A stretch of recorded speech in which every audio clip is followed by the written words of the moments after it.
Well, welcome all.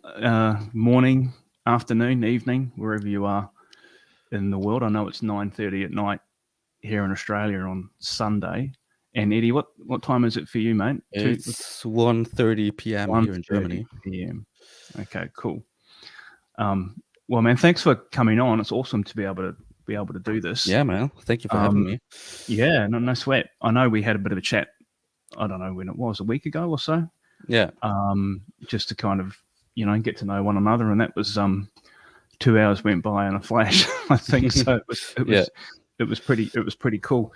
So, guys, in terms of the stream tonight or today, depending on what time it is for you, I've got a bunch of topics that I want to cover with Eddie, right? And they'll be focused on obviously his amp company, his approach to tones and modding and all kinds of stuff, right? And we'll go reasonably technical, I hope, as we go.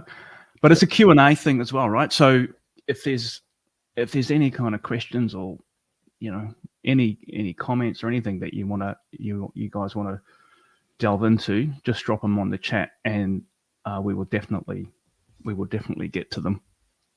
And I guess I want to start off by just kind of talking a little bit about how I came across Eddie. And I can't remember, I know we talked about this last week, right? But I can't remember whether it was just came up in my YouTube feed or whether it was on the forums or whatever. But I've known about you for years, not just a few months, it'd be a while. Yeah. And I've got to say, the first thing that struck me was probably the very first video that I saw on your channel or whatever, was your playing, actually. Yeah. Right. First thing, I was like, holy shit, this dude knows how to play. That's helpful. It's a good start. Thanks, right? Yeah, man, seriously, like tasty. And and then of course the amp tones, and I think those two things together are really important. Like I think, getting into this game, being able to kind of play and know what you want to get out of an amp, I think is an important thing. And you've already developed that at a young age. So kudos to you, man. Yeah, thank you, man. I think I also had a few videos on my YouTube channel before I started with all the amp stuff. Oh yeah, there was some shredding compilations, and I think a New Year's Eve jam where I just cranked up an amp. Cool. It was fun. Are they still on your channel? I think so. Yeah. Did you is this just like is this your classic kind of guitar shot only? No. Or the full? I think No, I think it's a full shot. Oh, cool. I think it's a full shot. Go check it out. Yeah. Yeah, definitely. We've got a few comments in here already, actually. So, hey, Sean. Hey, man. Thanks, David. Yeah, David. Awesome, man. Pretty nice start. Here we go. I love this question. Yeah. Yeah, man. I mean, just gotta wash it, and then that's pretty awesome, man. Use a nice hair dryer. I will admit that when I was your age, it's a long time ago now, my hair was all that long. Nice. Maybe not quite as full as yours. Yeah, definitely. Hey, man, I'd love to start by kind of delving a bit into your backstory. Like, how did you kind of get into guitar? When did you start playing? And maybe just talk a bit about guitar and the playing side and your kind of musical background before we kind of get into the amps and stuff like that. That'd be really cool. Yeah, so I think I started playing guitar around Christmas 2013 because we had I think we had like 2 guitars at home, just for my mom's boyfriend. And were these like acoustic kind of things or electric? Was 2 Fender, a 1988 Telly, nice, and a Kurt Cobain signature jack stang. Wow, which is kind of a weird thing to play. And that's kind of how I started. And I remember in the beginning, I actually played a lot of Rocksmith. Maybe Oh you've yeah, heard of it. I Yeah. do. I do remember that. Yeah, Yeah. and I think that's how I got started, just playing Rocksmith So and so just so yeah. so just to orientate myself, this is Yeah. 10 years ago, Yeah. give or take, right? And you were what, 13 or something at the Yeah. time? Yeah. Cool. Yeah. So that was kind of the start. Just trying to learn different songs that I like to listen to, and then I think at some point in 2014 I got I think it was 2014 when I got my first own guitar on my birthday in March. And I Okay. think that was actually Still got it? yeah, Oh man. but Wow. modded. Of course it is. It had What- EMGs, the I think 81 and 83 or something. And yeah, It's a I Chauvel. took out the EMGs and put in a JB at some point. But yeah, Nice. Well, so that was yeah. kind of the first guitar. And I And you still think got it. yeah, Amazing. I think the first amp, it might have been a year later for my birthday, a year later in 2015, but I'm not too sure. But the first amp I had, first own amp I had was an orange TH30.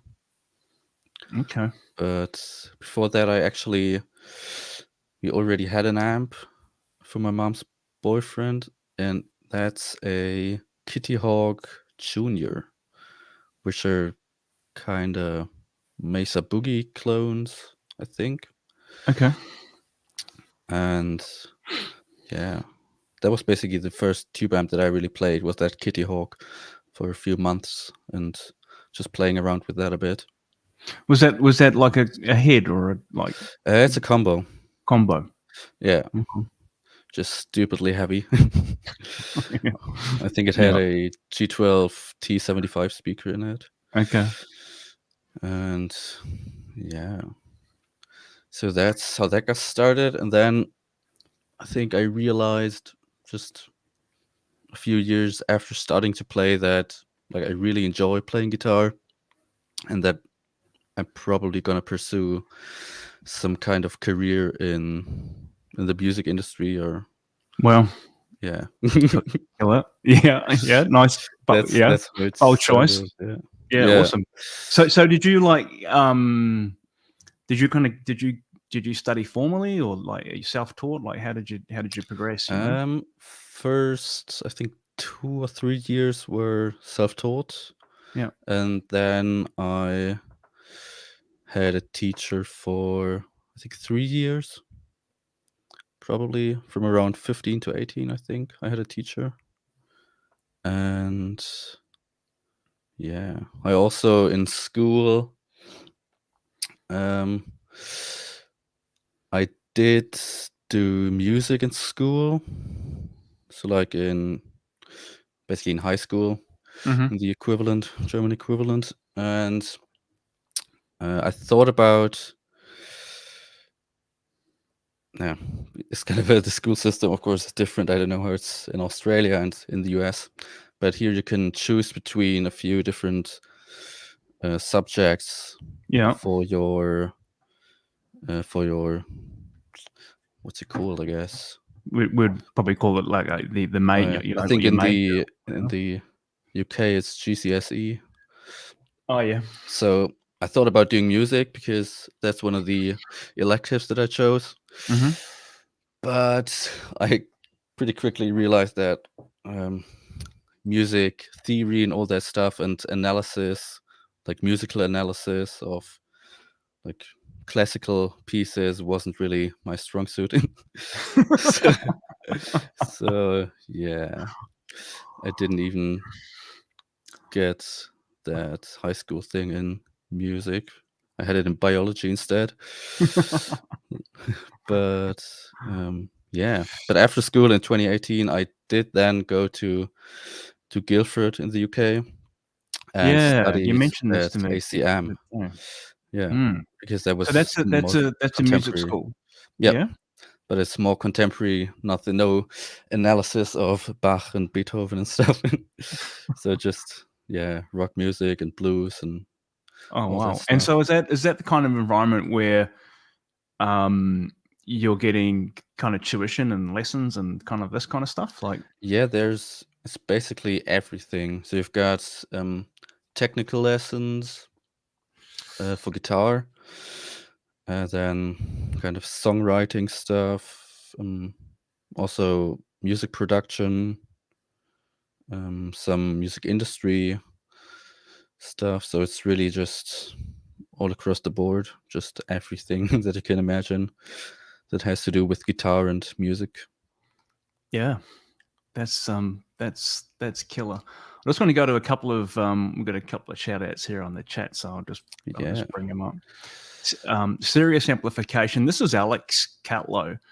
And if anyone hasn't checked out Alex's work, you should. He's a technical genius. He's here in Melbourne with me actually, so Nice. yeah, he's helped me out a couple of times. Alex, thanks, Cool. dude. Ian, 6:30 in the morning, mate. Well done. Hey, man. Nice one. That's cool. Curtis, also from the US. There you go. Thanks, See? man.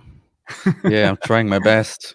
Yeah, It's kind of repetitive, but I might read these out in case anyone's listening back on this without watching. So we just got a message here from JKP that says, "Finally get to put a face on the genius. Eddy always chooses the best riffs for his amp demos as well. Cheers."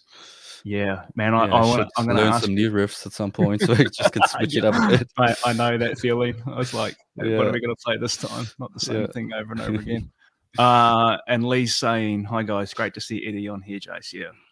Yeah, mate. It's I don't know. I don't know how I just decided to reach out to you. I can't remember why, but it was a couple of weeks ago, right? We chatted. Been following his work for a while too. Yeah, Hot Chili definitely sounds killer. Well done. Thank you. Awesome, man.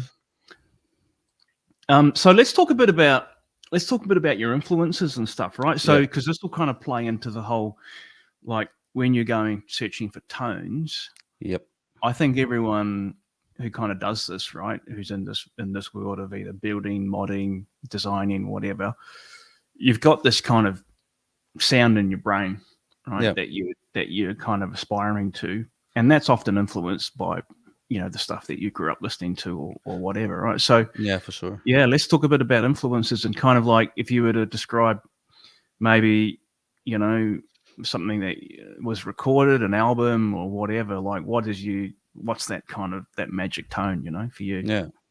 Yeah. So I think the first tones that I really thought were awesome that I was kind of striving towards was definitely Slash on the Guns N' Roses records, particularly Appetite for Destruction, which I preferred tone-wise to Use Your Illusion.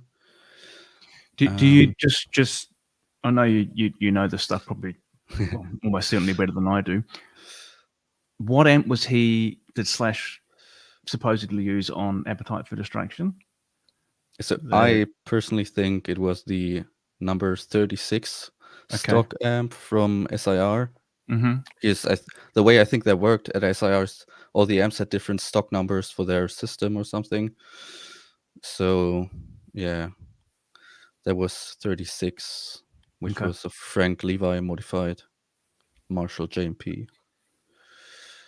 Yeah. This is the one. While we're talking about this, go down this rabbit hole for a while. Yeah.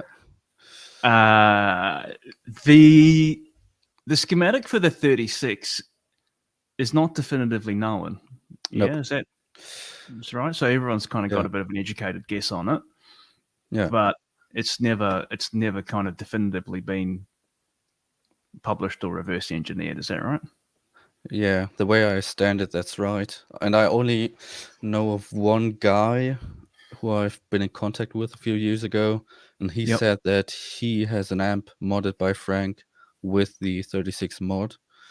But yeah, I think he also he loaned out that amp to studios as well.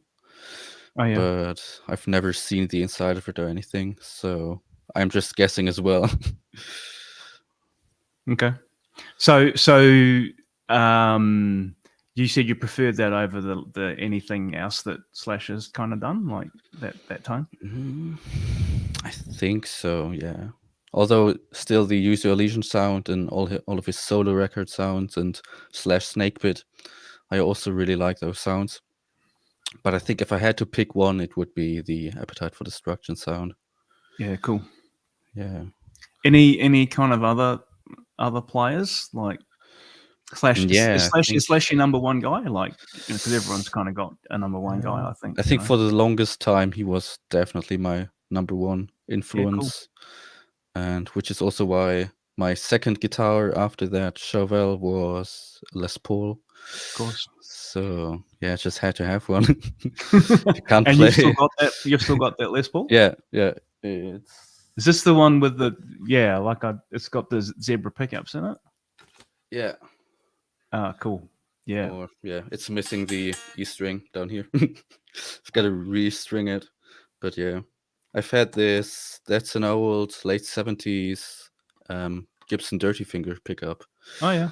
that I bought. I think I bought it around 2017 or something because I really wanted to get some John Sykes tones, and I read that he's using that pickup. And what did when you put the pickup in? Did you sound like John Sykes? Nope. But it's an awesome pickup though. It's so hot. Yeah. Like it's crazy. Yeah. It's always a way, isn't it? But anyway, it keeps us buying gear, doesn't it? They know. Yeah, we for chase sure. these tones. That's Yeah. cool. Yeah, man, that's awesome. So let's talk about with that kind of background. Let's talk a bit about how did you get into modding, right?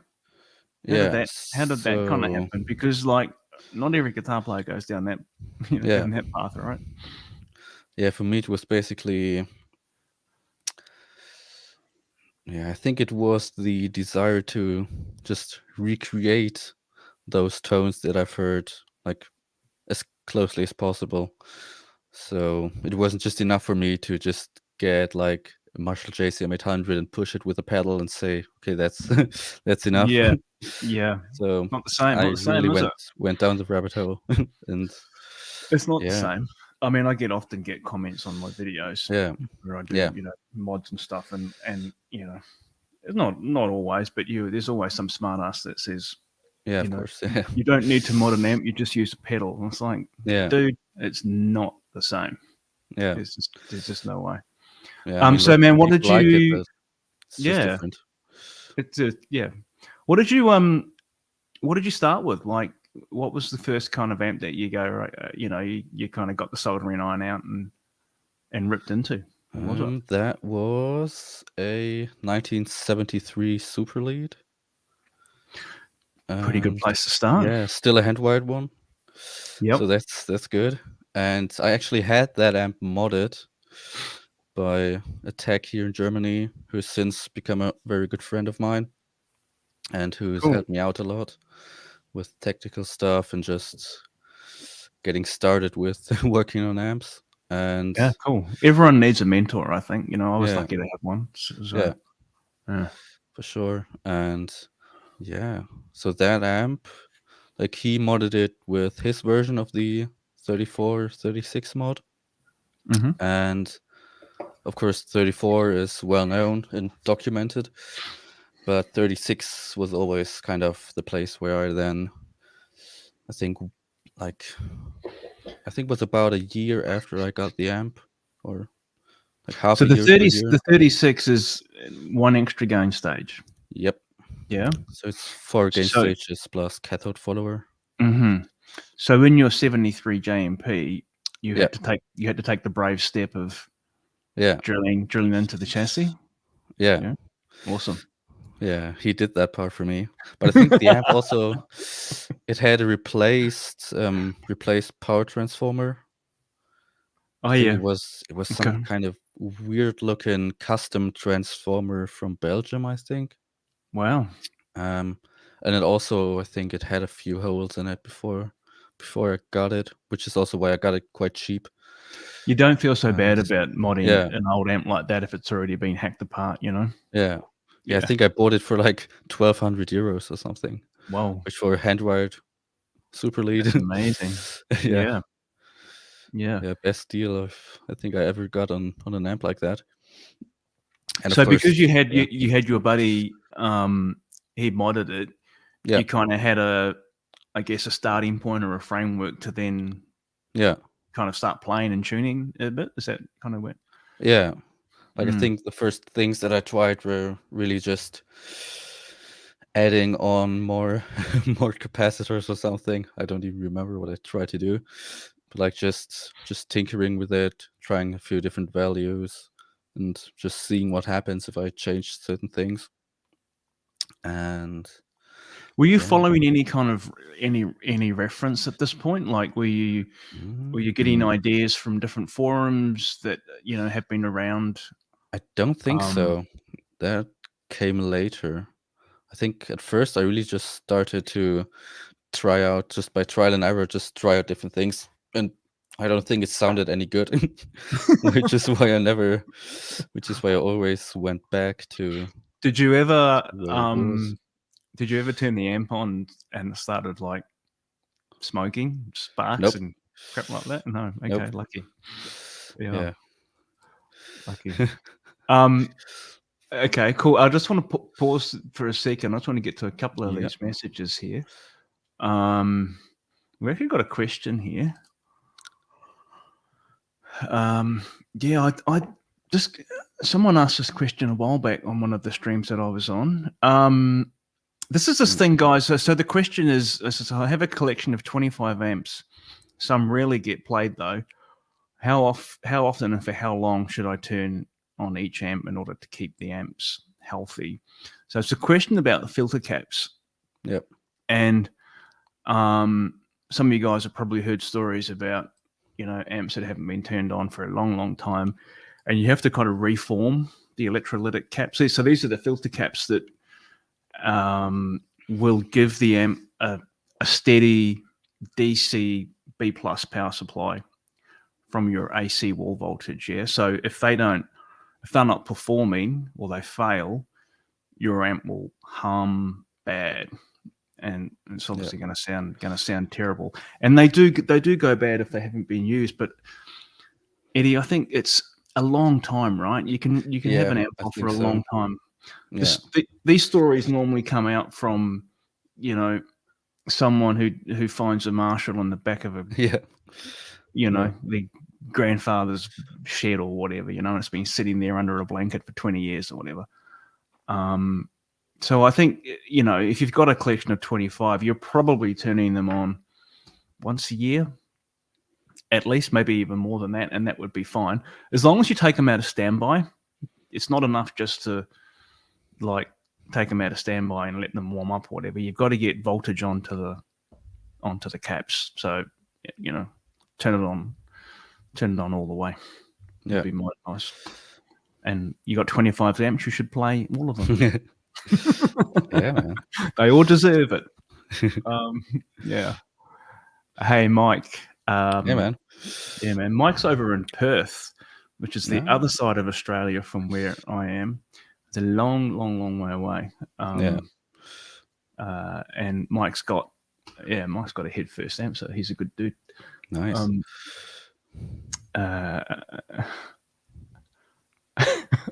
I'm not sure I can even pronounce that name.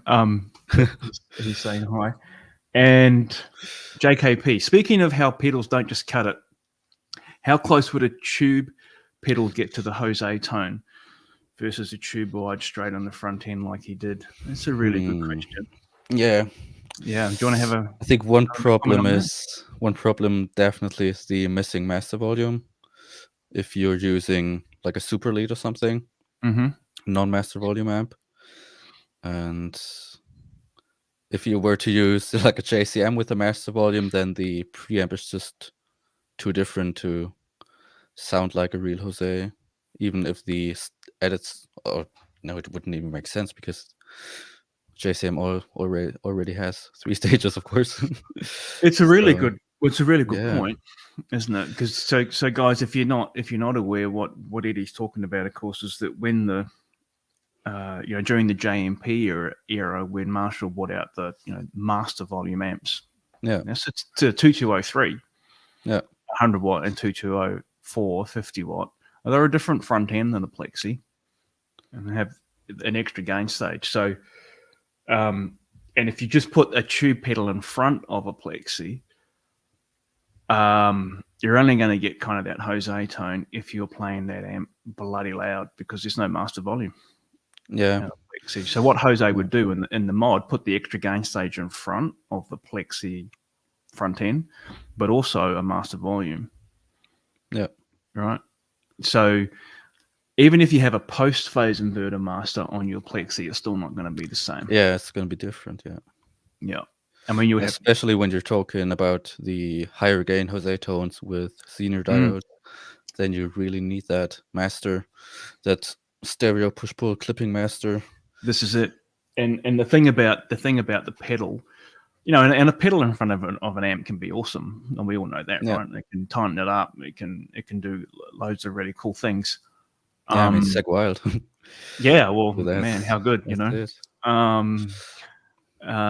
But what Eddie's talking about there, of course, is the Jose's that had clipping diodes in them, and those clipping diodes, that where they are in the circuit is quite late in the preamp, and you can't simulate that with a pedal out in front. Pedal out in front will hit the front of the amp, and it'll give you, it'll overdrive your tube stages much sooner than they would have otherwise. But you don't get that compression that you get from Zener diodes late in the circuit. You only get that from an amp that has that, or you mod your Marshall or your Marshall style circuit to do it, and it's magic. There's something pretty special about that. Yeah, I think. Yeah, good, awesome question though. It's a good question. And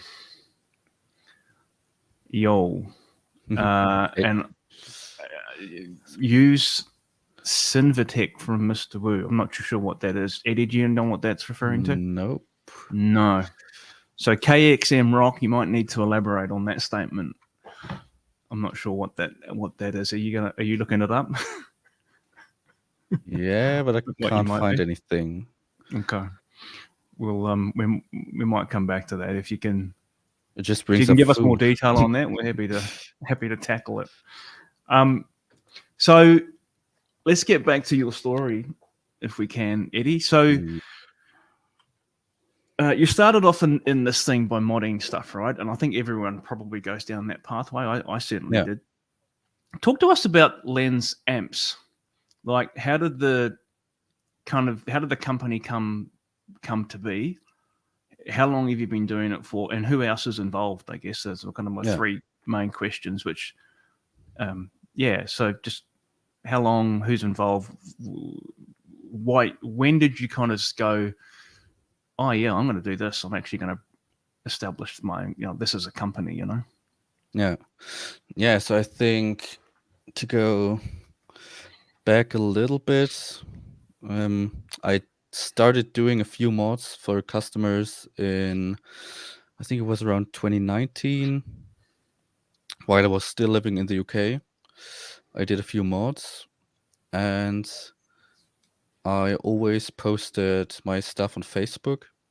And I then had a guy contact me on Facebook while I was back in Germany.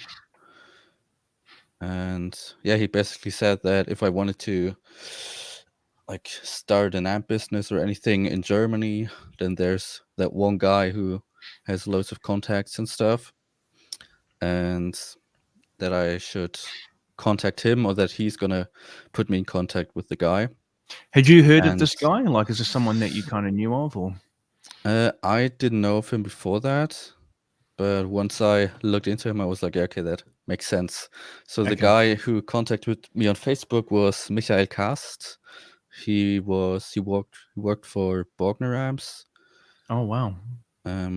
like back in the day when they started out. And the guy he told me about is Siggi Schwarz, who is a German musician, and he owned a guitar store for many years. And He's he was on your He's on your yeah, website, right? yeah. Yeah. And yeah, so Michael put the two of us in contact. And at that time, Siggy was about to record a new album. So he was like, okay, I might want to try or might want to get a different sound this time. And that's when I started kind of developing the circuit that would then become the Hot Chili. Oh So wow. I developed it with Siggy in mind. So his style of playing and what he liked. And him being kind of an old school rock blues guy who also played Marshalls for a long time. That was kind of the flavor I wanted to go for with the Hot Chili.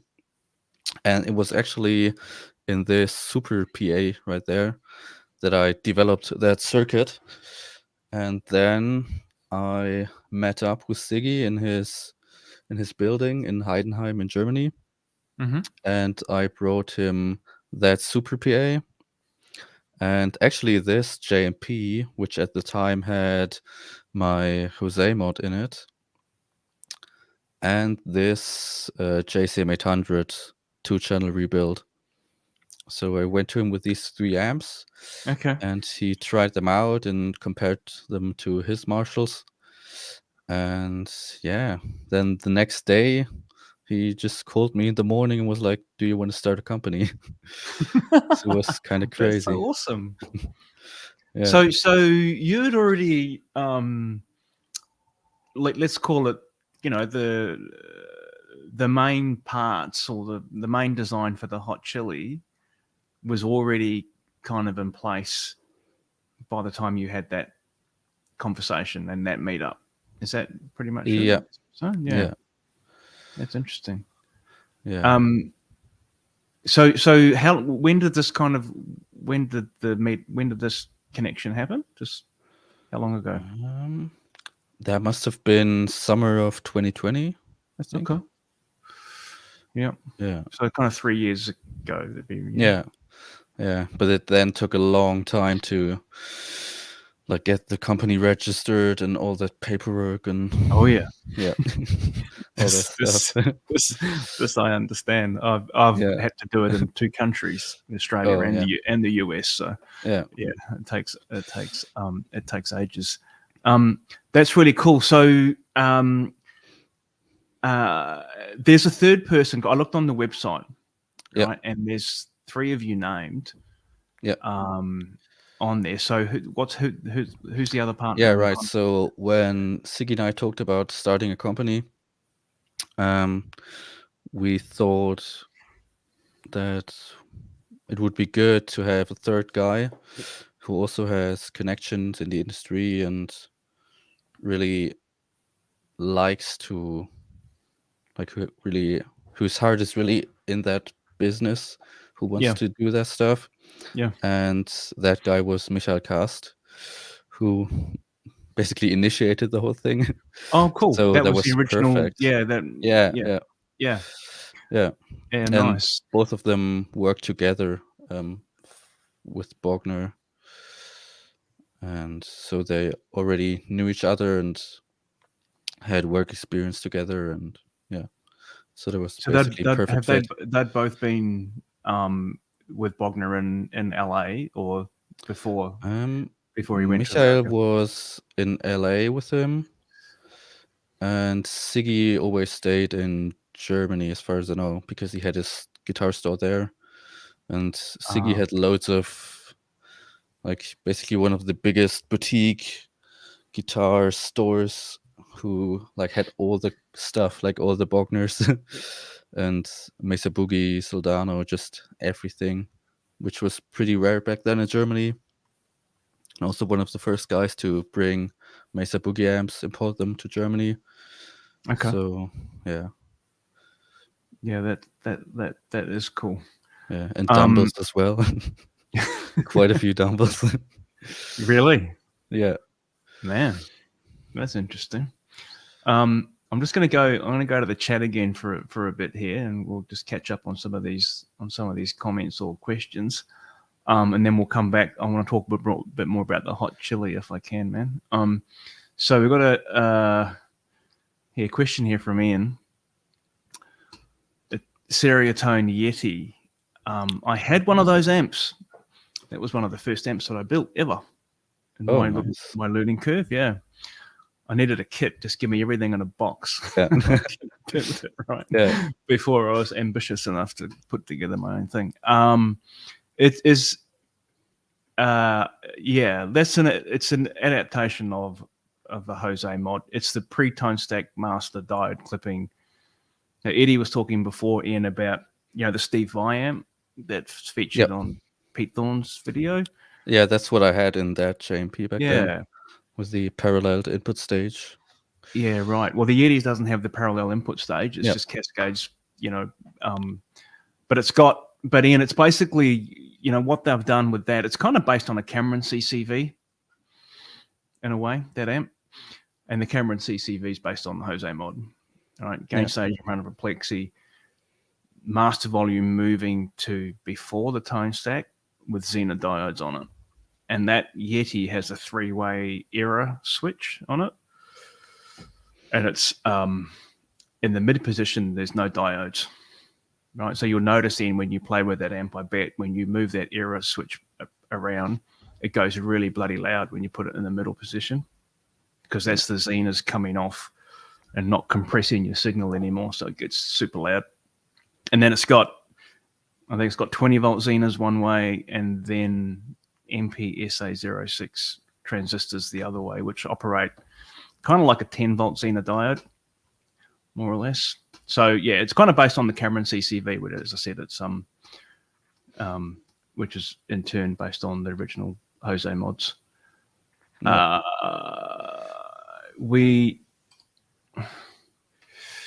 This is this pedal, right? So we're talking about Synvatech from Mr. Wu.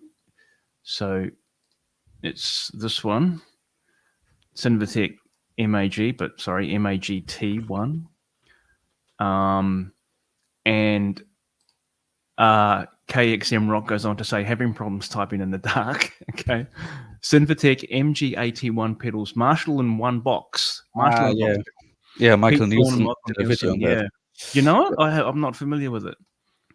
Yeah, I think I saw Michael's video. Yeah. It was definitely interesting. Is this one of these pedals with a 12AX7 in it? Tube stage? Nope. It's just a transistor pedal, I think. Yeah. Okay. Now we're just going to go to a few other comments here, which are pretty awesome. Eddie is the next Cameron with proper Jason. He's got two of my amps. So he's got a hot chili. Awesome. And then also a custom JMP rebuild, which is basically an Octane prototype, which basically a 100-watt version of the amp that I made for Jeff Loomis. So nice. Yeah. And he's also getting a Fender rebuild, 2-channel rebuild soon. Actually, your amp is sitting right back. Oops. There. You can see the it's hard to do, isn't it? It's much harder. Yeah, that's awesome. I think one of the other differences, I'm sure, between, dare I say it, our old friend Mark Cameron and yourself is that people will probably get their amps. Yeah, I hope so. If UPS doesn't mess up, yes. Oops. Yeah, so Jay goes on to say here, I've told multiple dudes, go ahead, man, buy one of his creations. They have no idea how rad his creations are. Eddie works the amp hard with his own hands, and that's killer. Freaking awesome. Here you go, I love this one. Jay goes on to say, Eddie should have replaced Zach on Pantera. That's cool. Yeah, there's I think there's a compliment, I man. might be able to play Walk, but all the other stuff is a bit above my pay grade, I think. Especially the solos. Give it a few years, man. You're only 23. Yeah, man, I'd have to start practicing again, but Hey, this is it. This is the thing, man. You're like, and I wonder whether you've kind of fallen into the same thing that it's not a trap per se, but when you get into this amp thing, yeah, like the time that you probably should be playing, you're not. You're kind of working on amps instead. Yep. You know, I mean, it's cool. Like it's all kind of related and it's all fun, right? And I love it. But yeah, I don't practice as much as I used to, which is a bit of a shame. Yeah, it's the same for me. Like as soon as I started really just scouring all the forums and stuff, that's when I just basically replaced my practice with looking up amp stuff. This is it. This is true, man. It's a kind of blessing and a curse, you know. Yeah. So we've got a question here. Uncle Ben's Rice wants to know how old you are. If you Yeah, I'm 23, and I turn 24 next year in March. Wow. So you only turned 23 3 months ago or something. Yep. Dude. That's so that's amazing. Ian, yeah, thanks for the insight. No worries, man. Now we've got more here. Sasha Keller. Hello, Eddie. We have talked about it before, but great work on the Dookie one. What's the backstory there, man? He's also from Germany, and he has a Dookie mod custom amp from the guy, for basically my mentor, my old friend. And yeah, he's also really into Green Day, and yeah, all those different Green Day modded Marshalls. So is that, the schematics or there's layouts and all kinds of stuff that are around for this mod. Do you think are they accurate? Are they spot on? Nope. No? They're all wrong. Really? Yeah. Wow. And it's interesting because normally, like, over time, they eventually kind of get corrected and you'd normally end up with something that's kind of been verified. It's interesting that one hasn't been. What do you think that is? I don't know. I think one thing, of course, is that like Billy's Dookie amp is not the same as, let's say, other Sir Crunch mods or Golub Crunch mods. Like there's some differences there. So yeah, it's a different thing if you're talking about just kind of the Crunch mod in general, because that one's different from his personal Dookie. And of course, then, as far as I know, the other Dookie mods that Martin Golub did, he, of course, like adjusted the mod for each amp. So, yeah, always some tweaking involved. Always. Yeah, which is kind of normal, I think. I mean, it's probably a reflection of, obviously the customer or the player or whatever. But yeah, and just the amps being different. Every amp sounds a bit different. Yeah. No doubt. Especially when you're dealing with old Marshalls. Yeah. They're not consistent next one to the other, right? Equinox, I don't practice at all. Yeah. This is Rob. Now, Eddie, do you know Equinox? Do you know who this guy is? Yeah. Yeah. I think we talked about it last time as well. Rob still is a regular on Slow Clone forums, which is if you are getting into amp modding or building, it is the encyclopedia. That's so much great information in there, and a lot of it contributed by Rob. So, Rob, I always want to thank you for your contribution to that forum, man, because I learned a lot from you, man. Yeah. There's a question here about Stereotones in terms of component quality out of the box. Would you recommend for a modding platform or would you go with something like a Marshall Origin, maybe get a text perspective? Yeah. Eddie, have you had any experience with the Stereotone amps? I never had one in my hands, so I can't really speak to that. But I would guess it's way better than a Marshall Origin for sure. Yep. I've worked on a bunch of them, and I built, when I kind of got into starting to kind of, progress my learning curve whenever it was 10 years ago or something. Yeah. I got a couple of kits, and I've worked on a bunch of amps that have been built in the factory. So if you get a factory built Stereotone, the quality's, the workmanship's awesome. I mean, these amps are getting built by guys that are just doing this all day long, every day, So they're, if you're doing something like that all day, every day, you're going to get pretty good at it, right? And it's all hand wired and it's all beautifully done. Look, the components are generally good, I think. Some of the kind of filter caps and so on, I might put a question mark on. Only because I don't know where they come from. They have a lot of stuff that kind of has their own branding on it. Yeah. And so I'm not exactly sure kind of where that stuff is necessarily sourced from. And there's always a lot of discussion about the transformers, both in a positive way and in a negative way. The transformers are wound somewhere locally. So obviously Stereotone are based in Malaysia, and I think the transformers are either they're out. There's another company makes them. They're not wound by Stereotone. The company's called Prometheus. That's just top of my head here. I think they're in Singapore or something like that. But around that part of the world anyway. I think the power transformers are pretty cool. Output transformers, your mileage may vary, I think. But look, as a modding platform, they are the best. And the reason that they're the best is that they are turret board construction, right? All of those amps are turret board construction, except for the lunchbox amps. I think the lunchbox amps use PCBs. PCBs are awesome. I obviously think that. But they're not great for modding, really. They're great for a design once you got your design done, because the building them's easier, the lower noise, I think, really consistent from amp to amp.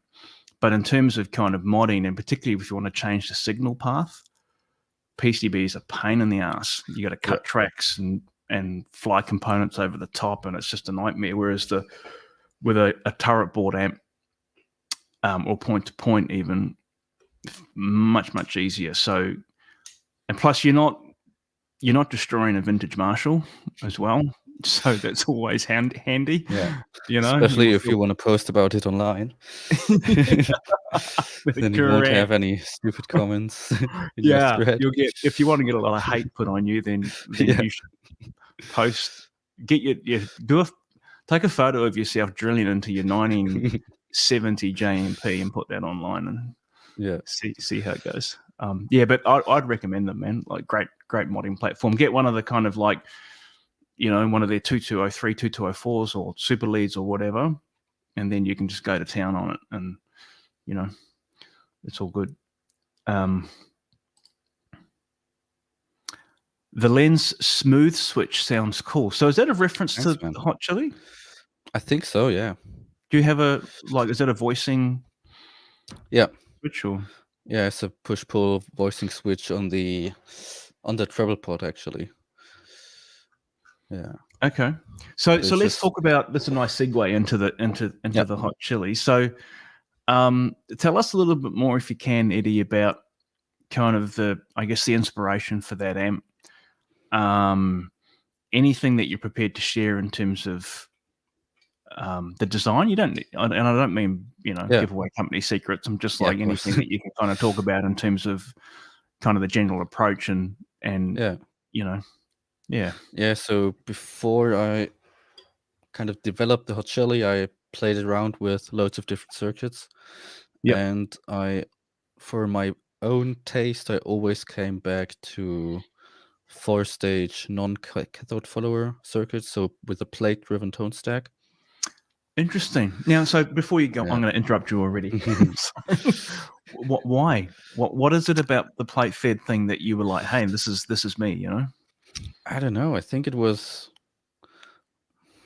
mostly a feel thing, Yep. but I found that those types of circuits always had a certain bounce to them, like a It's a certain good way to describe response. it. That could be tight depending on the circuit, but it still was organic and not sterile or like had a weird bass. Like, yeah, I think the bass, well, mostly the bass response and the mids, I think. So for any non-technical people listening to this, what Eddie's talking about is quite a fundamentally different way of driving the EQ in a Marshall amp. You know, so all the kind of Marshall circuits that we all love from the 60s and 70s and even into the 80s were cathode follower driven tone stacks, which is, you know, tried and true kind of method, and it has a very kind of familiar sound about it, because though all those amps were obviously used in all the records that we, well, certainly people that are my age anyway, Yeah. grew up listening to. And it's the kind of the sound that's in my head, you know. And you can wire that part of the amp differently to be what's called plate fed, and it does kind of, it changes the response and feel of the amp quite a lot. And I think, Yeah. I don't think, and I might be incorrect here, but I'm thinking, when did Marshall first use a plate fed tone stack? Was it the Jubilee? Silver Jubilee, yeah. Yeah. So was that an amp? Was the Jubilee? Because you seem like a Marshall guy to me. You know, like, I look behind you. You know, Yeah. was the Jubilee something that you kind of identified with, and was there a connection with Slash? Yeah, I actually had an old original 78 Jubilee. Yeah, nice. For a few years, but it was my favorite. So yeah, it was nice, but just not my kind of thing. Yep. And looking back at like schematics of that amp, it's really just very different from what I then did with the plate fed thing. Yeah, because the Silver Jubilee also was like, I think one of the only well-known amps with a really different tone stack. Yes. Like one that's really different, not just different values, but this is completely right. different. It's an interesting point, because it's not just it's not your classic normal kind of Marshall style tone stack, but plate fed. It's actually, it's pretty crazy how it's kind of set up and wired. Yeah. It's interesting, because the Wizards, right, which I've you know, went through a phase of kind of studying those circuits and really wanting to understand them, because I, you know, when I first heard a Wizard, I was like, whoa, these things sound pretty killer. And are based, have Jubilee DNA. Definitely, like, everything's got DNA that traces back to something, you know, and that the Wizard thing is back to the kind of the Jubilee DNA, but with a lot of other changes in it. But they have the more traditional kind of, you know, classic Marshall style tone stack, but plate fed. And did you find with, you know, kind of getting the hot chili, the kind of voicing how you wanted it, did you find that you kind of ended up bringing a few of those things together, where it was like, you know, retaining some of the old kind of setup of the old Marshalls, but with a new approach with the plate fed stuff? Yeah, it was basically just a culmination of very different circuits and kind of design ideas. So kind of trying to keep some Marshall DNA, especially in the in the first gain stage with the cathode, trying to boost the right frequencies. But then just something that I always preferred was a smoother top end. So then looking at other amps where I really liked the top end and kind of taking some stuff from there, some inspiration, like how did they get rid of harsh top end? And yeah, so just mixing and matching lots of different ideas and trying to make it make sense. How did you know when it was done? Like, because I know. I didn't. I mean, well, this is it, right? 'Cause I've Yeah. fallen into this trap myself, and I know I've got a lot of amp buddies that can't stop tinkering. They Yeah. just can't help themselves, And it's hard. It's hard to kind of go, well, okay, this is it. I'm going to put this out now, right? It's a production amp. Yeah, And exactly. you've got to You start. have to stop.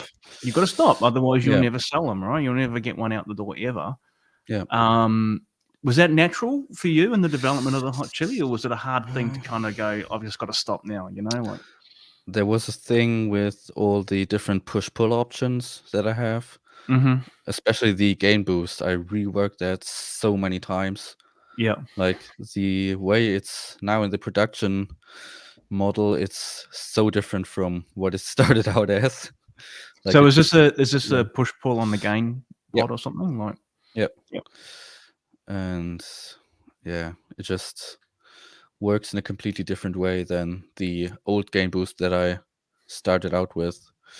And yeah, it did change a lot of things very late in the development when I already had like all the parts and had built the first one, because I thought like I knew what the circuit was going to be and I thought it was kind of finished. But then of course once you get the first production amp built with the correct transformers and different capacitors and all that stuff and different construction as well, then that was kind of my plan, to build the first production amp and then use that kind of as the last prototype to really finish the circuit. That's cool. And did you search around, like, let's talk about transformers for a bit, Yeah. Which always an interesting topic. Yeah. If you're into this part of the discussion. Did you try a whole bunch? Like, did you try different ones? Did you, and talk a bit about the kind of variation that you found out there? It's like how important is that in the overall equation? Yeah. So for the hot chili, I tried 3 different transformers. Okay. And landed on a custom wound diagonal transformer. That's a special order from Tube Amp Doctor, just for them, which was modeled after an old 60s plexi transformer. And yeah, that one just turned out to be the best for at least my taste. I'm sure there are other people who would have preferred a different one, but for me, that transformer sounded like it had the nicest top end response, and the bass was reasonably tight, but yeah, it was neither too tight nor was it too loose and boomy. So that one just kind of worked out the best for me. But it's really hard to compare transformers, I feel like, because there's just so many factors. Even if you just switch them around, like your ears just an hour later are gonna it's just gonna be different. And also if you record the tones, I feel like it's also hard to tell which one is better, because that's also one thing I found out when I was developing my circuits, that sometimes you tweak for days on end and then you stick a mic in front of the cab and it sounds like shit. So like it's really weird. And other times you think in the room the sound is not as good, but then miking the cab, it sounds perfect. Yeah. So it's a really hard balance, I feel like, between making an amp fun and having it sound interesting, good. isn't it? And it's probably the only way to objectively A/B, and even then it's hard, right? Because if you build 2 amps, let's say you wanted to compare output transformers, and you built 2 hot chilies, hypothetically, one's got output transformer A, one's got output transformer B. You don't actually know. You can't be guaranteed that those 2 amps with all the other components that are in there are identical. Each component has a tolerance, 5%, 10%, whatever it is. Especially the pots, even just the the Yeah. pots in the tone stack are just going to change things so much. Totally. I mean, you get pots out. You get a big bag of 1 meg audio pots, Yeah. and you just measure across the 2 outer lugs, and you see the variance between each one. Yeah. Can be 20%, you know, and it's going to make the amp sound slightly different, or have to EQ it slightly different. So maybe, you know, changing the output transformer in the same amp, okay, that's more objective. But as you say, then you've got to record it, and you've got to have a way of ensuring that the recording environment that you're using is completely the same every time. It's not easy. But yeah, so those are they actually wound? Do you know if are they actually made in Europe, those transformers? Yeah, as far as I know, they're made by Dagnall in the UK. Yeah, wicked. Yeah, you're lucky. There are no transformer winders left in Australia. Yeah. When I first started this, there was actually a winder here in Melbourne who had been winding for years, actually, mainly kind of industrial stuff, but did quite a lot of audio stuff as well. Yeah. But then he retired, and I have to source everything from the US now, which is, you know, at least I know what I'm getting. They're great. Yep. I'm using Haber, but nice. Shipping's a pain in the ass. Yeah, I might have to try them out at some point as well. Yeah, man, look, pretty. If you love that kind of vintage Marshall thing, and then you know, hot rod it from there, it's pretty hard to go wrong. They're great, and I've used a lot of sets now. Like I've had, you know, a range of different orders from them, and gone through different transformers in the same batch and so on, and super consistent voltages from amp to amp to amp, and the PTs are really consistent, and each amp sounds, you know, I could pick up any amp and I just think they just sound the same to me. It's probably just my old ears, but anyway. We've got a couple of other questions here which I'm going to go to, or a comment here. So love these live streams with amp builders like Eddy and Dave. Bravo, sir. Yeah, look, it's cool. I'd like to do more of these. Yeah, like it's kind of like, I think I had Dave on twice now, I think. First one was when he contacted me on the day. So, you know, they were going to do a Tone Talk episode. Yeah. And Mark Uzansky was not well. He was sick, right? So he had obviously contacted Dave and said, I can't do the show, man. I'm not going to be able to do it. So Dave reached out to me and he goes, you know, Mark's sick. Do you want to shall we do a live stream? I'm like, and I don't know. I just don't know.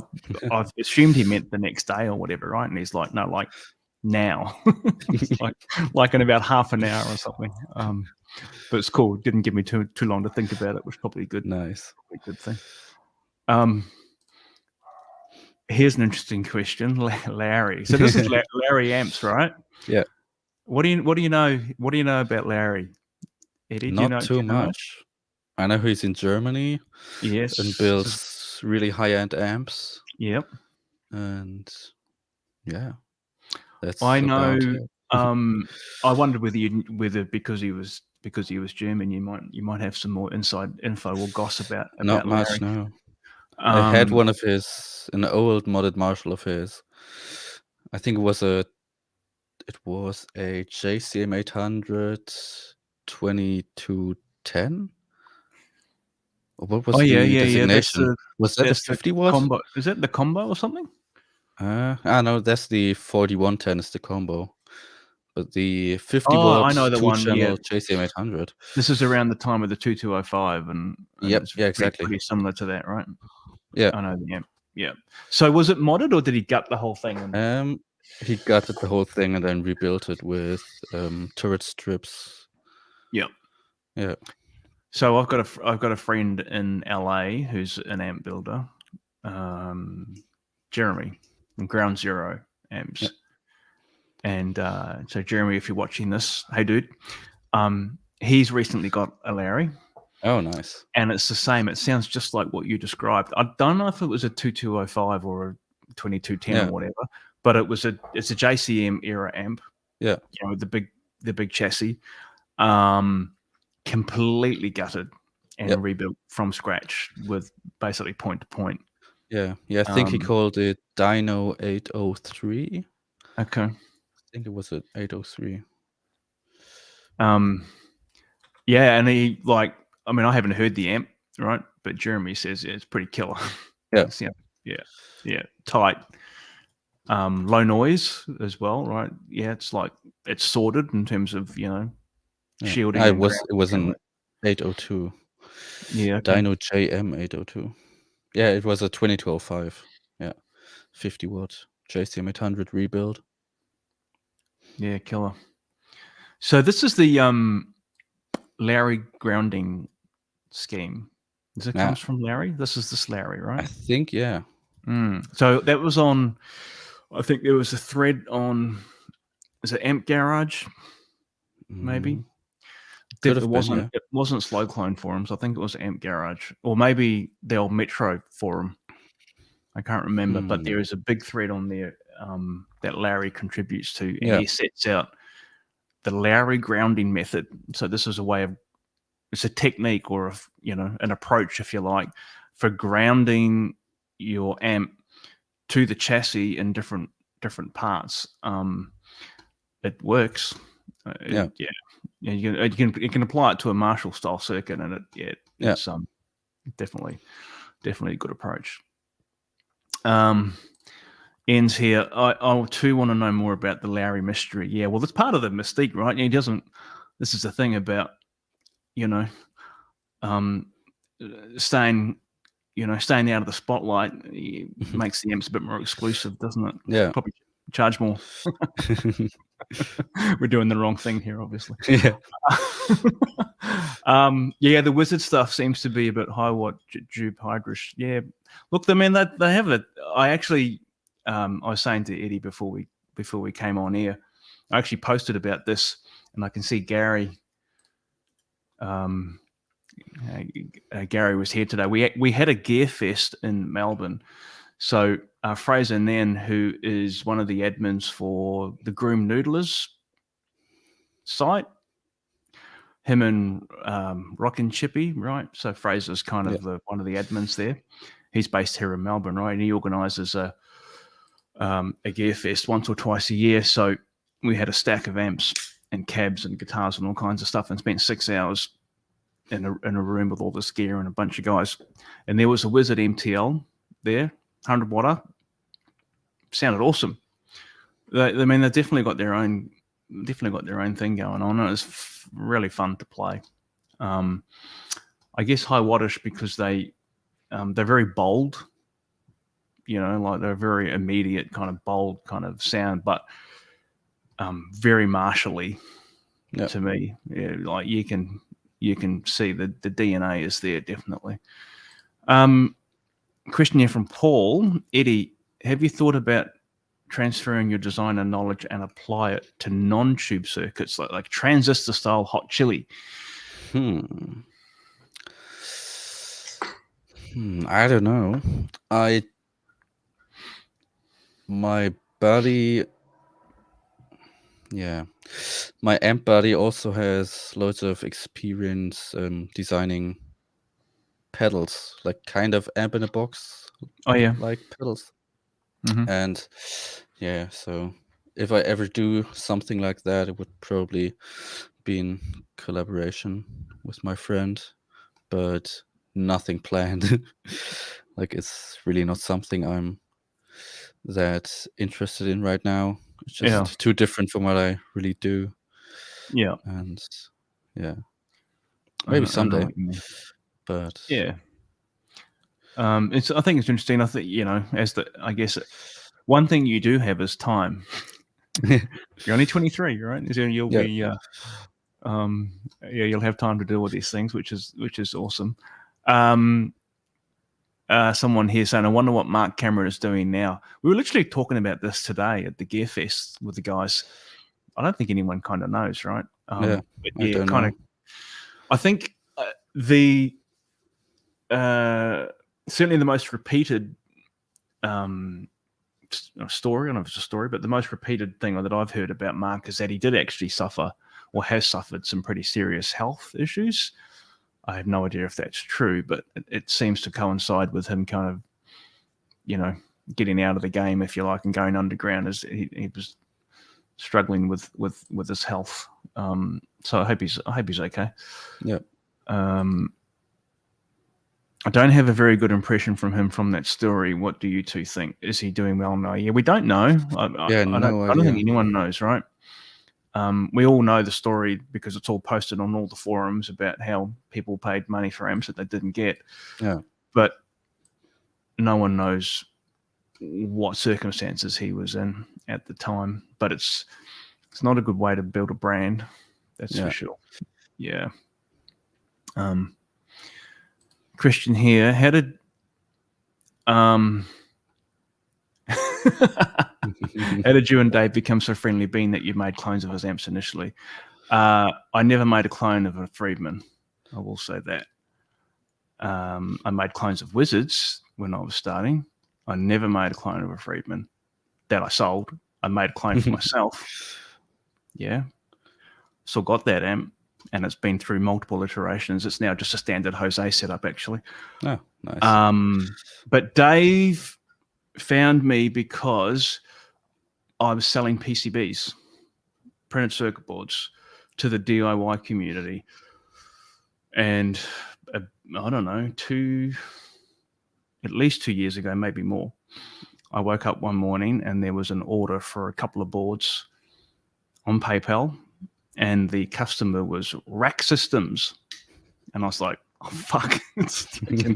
I know who Rack Systems is. So I emailed Dave straight away. I said, hey, Dave, you bought some boards. I noticed. Don't know how you kind of discovered me or whatever. And he emailed back the next day and said, look, it looks pretty cool what you're doing. Would you be up for a call? And I was like, yes, of course. So we had a call. We had a video call just like this, and that was a couple of years ago. Talked for about an hour and a half, whatever, and talked about amps and shit like that. And it's just kind of gone from there. He's been awesome for me. I mean, Dave has been super generous and helpful. Yeah. And he's introduced me to people, and he's given me advice whenever I've asked him. I visited him in LA a month ago. Man, he took care of me. He was awesome. I've got nothing but good things to say about that guy. There's a comment here about the Larry. Do you know? Yeah. Tiago has that Larry. That was the gutted JCM you're talking about. Yep. Yeah. Question here from Lee. Eddie, can you talk more about those old Bogner Blue board modded amps that you came across? I seriously can't stop watching your Snorkeler mod videos. Yeah. What's the story there? What's that one? Yeah, so those ones are really unique, those old Bogner mods. And I think the Snorkeler mod is kind of well known, I think, and relatively well documented. Mm-hmm. But when Reinhold started out modding amps, I think I've seen some stuff that was just like really point-to-point wired on the tube sockets. And really, then, as far as I understand it, pretty soon he had his own circuit boards made, and those are the blue circuit boards. And so would he pull out? These are modded Marshalls. Cut the original circuit boards. Oh, like he'd cut off of that. Mostly until at the two power resistors for the preamp. So he'd cut an old ST1 Marshall board. He'd just cut the preamp out, basically. Yeah, cut that and then put in his own circuit board. Yeah. And mostly those circuit boards also had tube sockets on them. So he had to drill new holes for the tubes as well. And often he removed the original V1 and then had V1 on like the new V1 on his circuit board, and sometimes also V2 on his circuit board. So he had circuit boards with either 1 tube, 2 tubes, or even I've seen one with 3 tubes on the circuit board. And yeah, loads of different variations on circuits there. Have you tried the mod in one of your amps just to kind of yeah. What do you think? I think I've done one snorkeler mod for a guy in the US like a few years ago, and it's awesome. Like it's really nice. But for me personally, it's too aggressive. Like it's super aggressive. How many stages is it? Like, I don't know much It's about also 4 stages with a plate-driven tone stack. Right. Yeah, cool. And similar to some old Engel stuff as well. I think the Engel, what is it? Engel. I think there's an Engel straight, which is kind of similar. Yeah. And then there's the old. It was a different one, which is also kind of similar in some ways. But yeah, really just 80s hot rod sounds. Really nice. Yeah, But we have all nothing in common as far as I've seen with new production Bogners. Like he never really used those circuits later on. Is it does it have elements that are similar to the Cameron Aldrich 4-stage plate vid? Yes. Pretty similar? Some things are similar, but the Aldrich is like, I think I have an Aldrich schematic, and if that's correct, it's still very different. I think. Yeah. Yeah, it's still. Eddie's looking at schematics in real time here. I love it. Yeah, it's quite different. Yeah, awesome. Different. Basically, just plate-driven tone stack is yeah. Other than but it's the Aldrich. So same, like to same me, it kind looks of very weird. Yeah. Yeah. The Aldrich is. Yeah. Have you tried that circuit? No. Because but I've seen videos and then I didn't really like it. Like it seemed too fat and undefined in a way. I've actually got a Cameron modded JMP in here. Oh, nice. For service. It's got some sort of kind of crackling problem with it. I haven't even turned it on yet or opened it up, but is it gooped? Probably. I don't know. Ooh. Well, I'll send you some pictures, man, when I open it up, because I'm pretty keen to have a look at it actually, just because it's just because of the history and kind of like obviously been talking about Mark in this conversation, and so there's a lot of obviously mystique around the Cameron thing, and we've all seen pictures online of some pretty heavy gooping going on. So I don't know what type of mod it has. I think it's an Aldrich mod, but it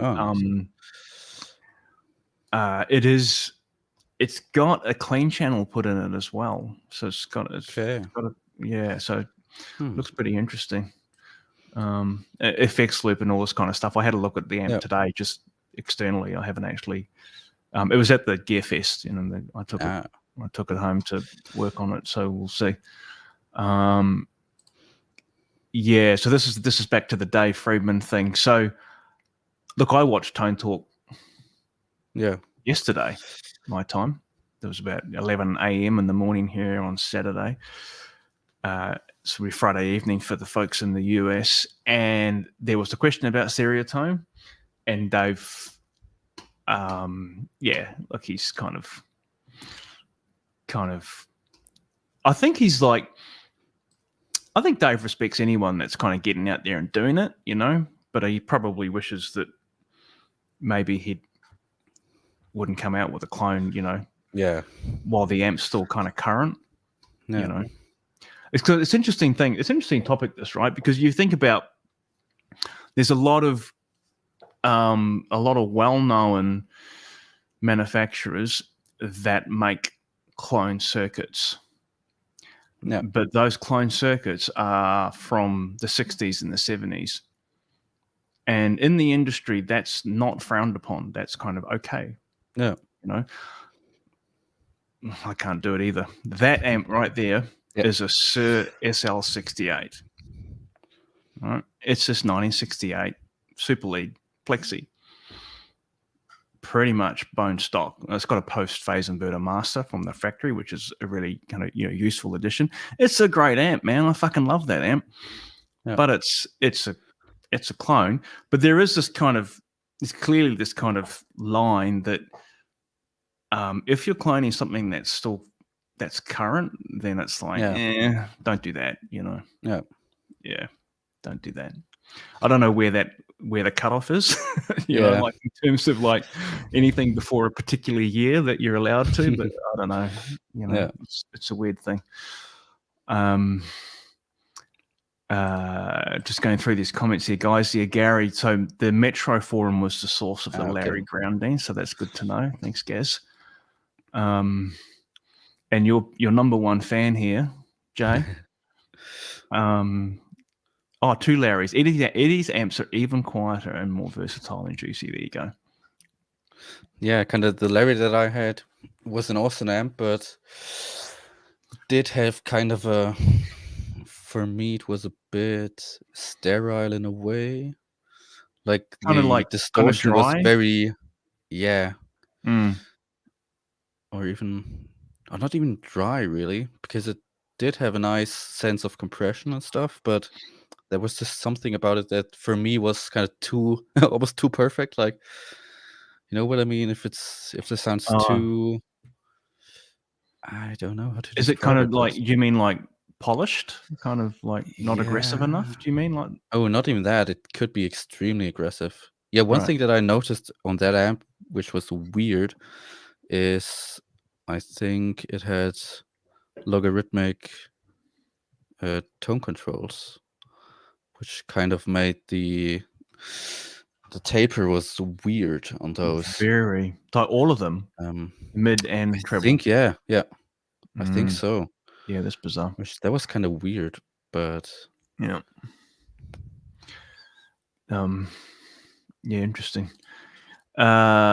Question for Jason and Eddy.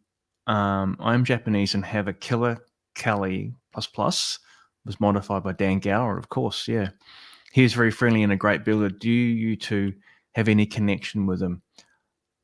Yeah, Dan's a great guy. I did have that 1973 JMP that I started. Oh yeah, tinkering on. After I tinkered with it too much and was like, okay, I'm just gonna get rid of the slash mod and I want to try something else because I didn't have any other amps to work on at the time. I was like, okay, I'm just gonna use that amp. And I think there was around the time when I discovered Joe Holmes and his band Farmicos. Yeah, so I really went down the Jose rabbit hole. And then I tried to put a Jose mod in that super lead. And then later when I went to the UK, I still had that amp with me and it had loads of different types of Jose mods that I put in it.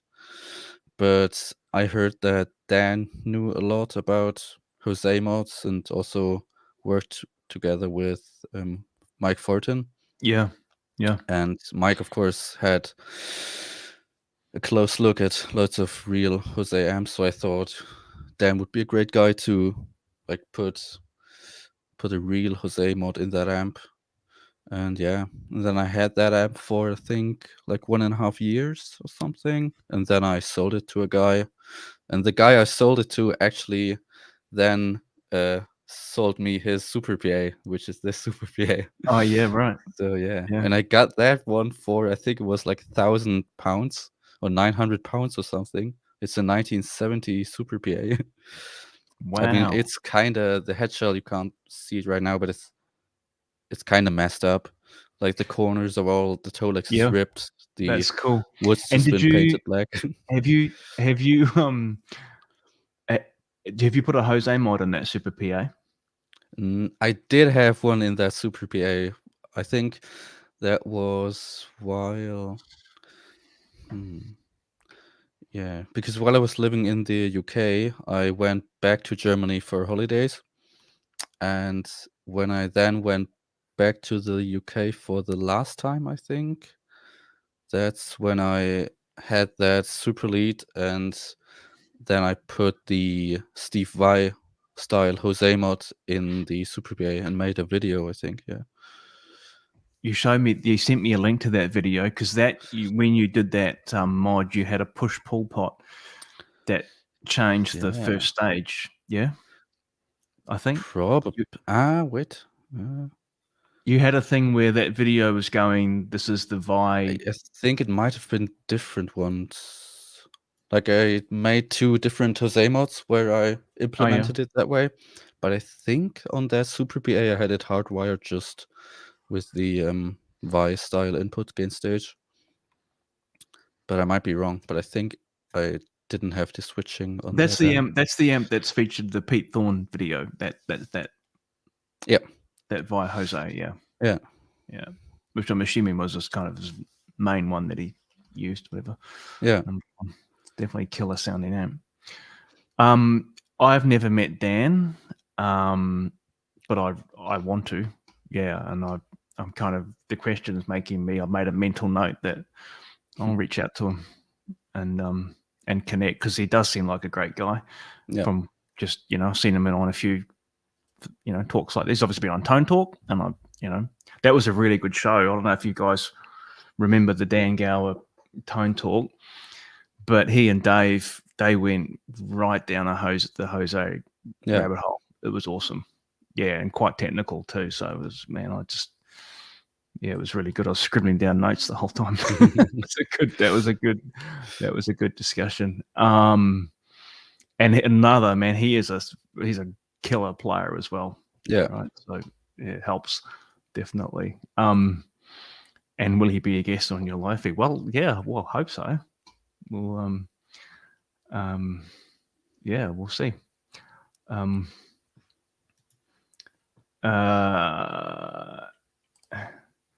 Have you guys seen the gig rig underliner? No, is that the gig rig like it's Dan, isn't it? Do you know what that is, Eddie?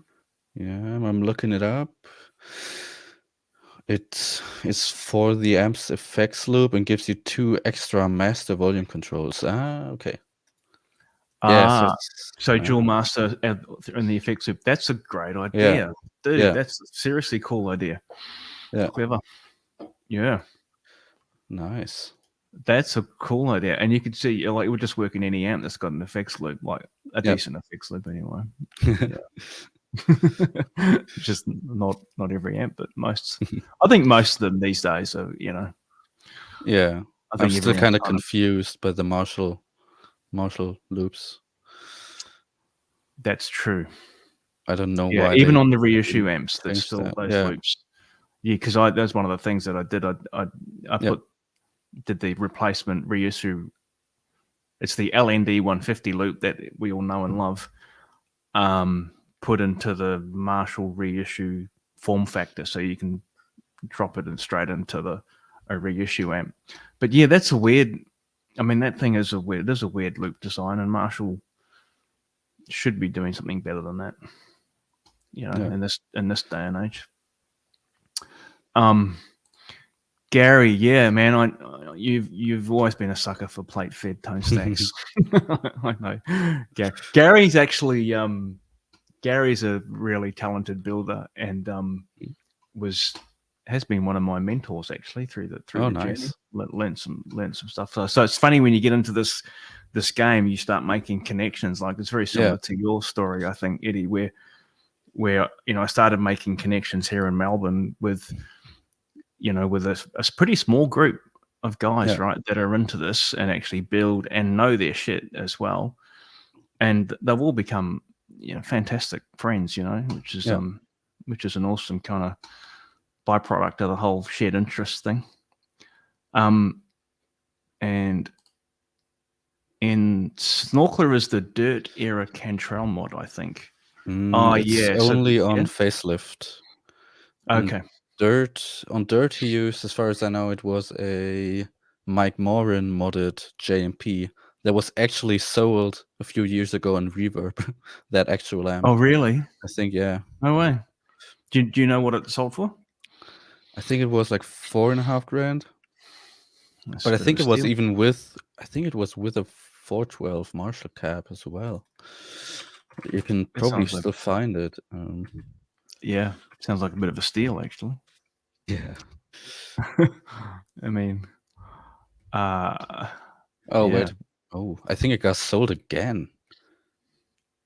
Or was it? Because here's a listing 4 years ago for 9.5 grand with a 412 cab. That sounds more like what I'd expect. Yeah. Yeah, because any of those amps, like, wasn't the Mick Mars Richard Fortus Jose Yeah. that Richard sold? I don't know. Was it 2 years ago, something like that? Yeah, probably. 40,000, I heard that amp sold for. Damn. Yeah. US dollars, like, Yeah. seriously? Yeah, but I mean, it's It's, been on some pretty influential oh albums, yeah, so yeah. probably even more so than this Mike Moran amp. And I think Oh, Jose mods in general are just going for a crazy price these days, and well, it's I think always it's going up. hard. Yeah. People, when they very, very rarely come up for sale, Yeah, they're like 9 to 10 grand US, aren't they? Somewhere yeah, around there. at least Starting probably. point, I think. Yeah. Yeah, I'm going to ask, just back on the amp company, Eddie. yep. Have you? What thoughts have you got around kind of? And I asked this question because I'm also navigating this myself. Right, direct sales versus putting your amp in retail. Yeah, Have you thought about? I think you're doing directs at the moment, right? Direct yeah, sale model, which is yeah. exactly what Only I'm direct, doing. so yep. Yep. Have you thought about getting your amps into stores? And if yes, how you might make it work where you've still got your direct and your retail? Because I've been Yeah. exploring this quite a lot myself in the last few months. I'm definitely interested in kind of whether you've considered Yeah, that. we're also still thinking about the different options, but right now, definitely, like with me being the only guy who builds them, I don't think we could really, like, there's no way I could supply multiple shops with amps. Yeah. There's just no way. And then, of course, there's also problems with it just becoming more expensive to the customers if you're just Yep. going through another instance of of a business having to make a profit. So yeah, for now it's probably gonna stay direct sale, but maybe once either there's some way we can scale up the production or something, it might make sense to go through dealers, especially for the US. That might, yeah, because of course in Germany and Europe in general, just direct sale makes so much sense for us. But having a few good shops in the US would be really beneficial as well. Yeah. It's kind of a fine line. it What is. makes sense? I've been kind of exploring this question, and by talking to people about it, and I've been Yeah, approached by a few retailers as well in Australia who want to stock my stuff, and yeah, I haven't done it yet. If I do it, it will be very like only certain stores. yeah, Like I do not want my stuff to be in the store where you go and buy, with mum and dad goes in and buys their 12-year-old a $300 amp and guitar yeah, package store. And no interest in being in that store. But there's a few stores on the the east coast of Australia here, across Sydney and Melbourne particularly. There's only a couple really that stock all the high end stuff. yeah, So you'll walk into those stores and you'll see Diesels and Bogners and Friedmans and so on.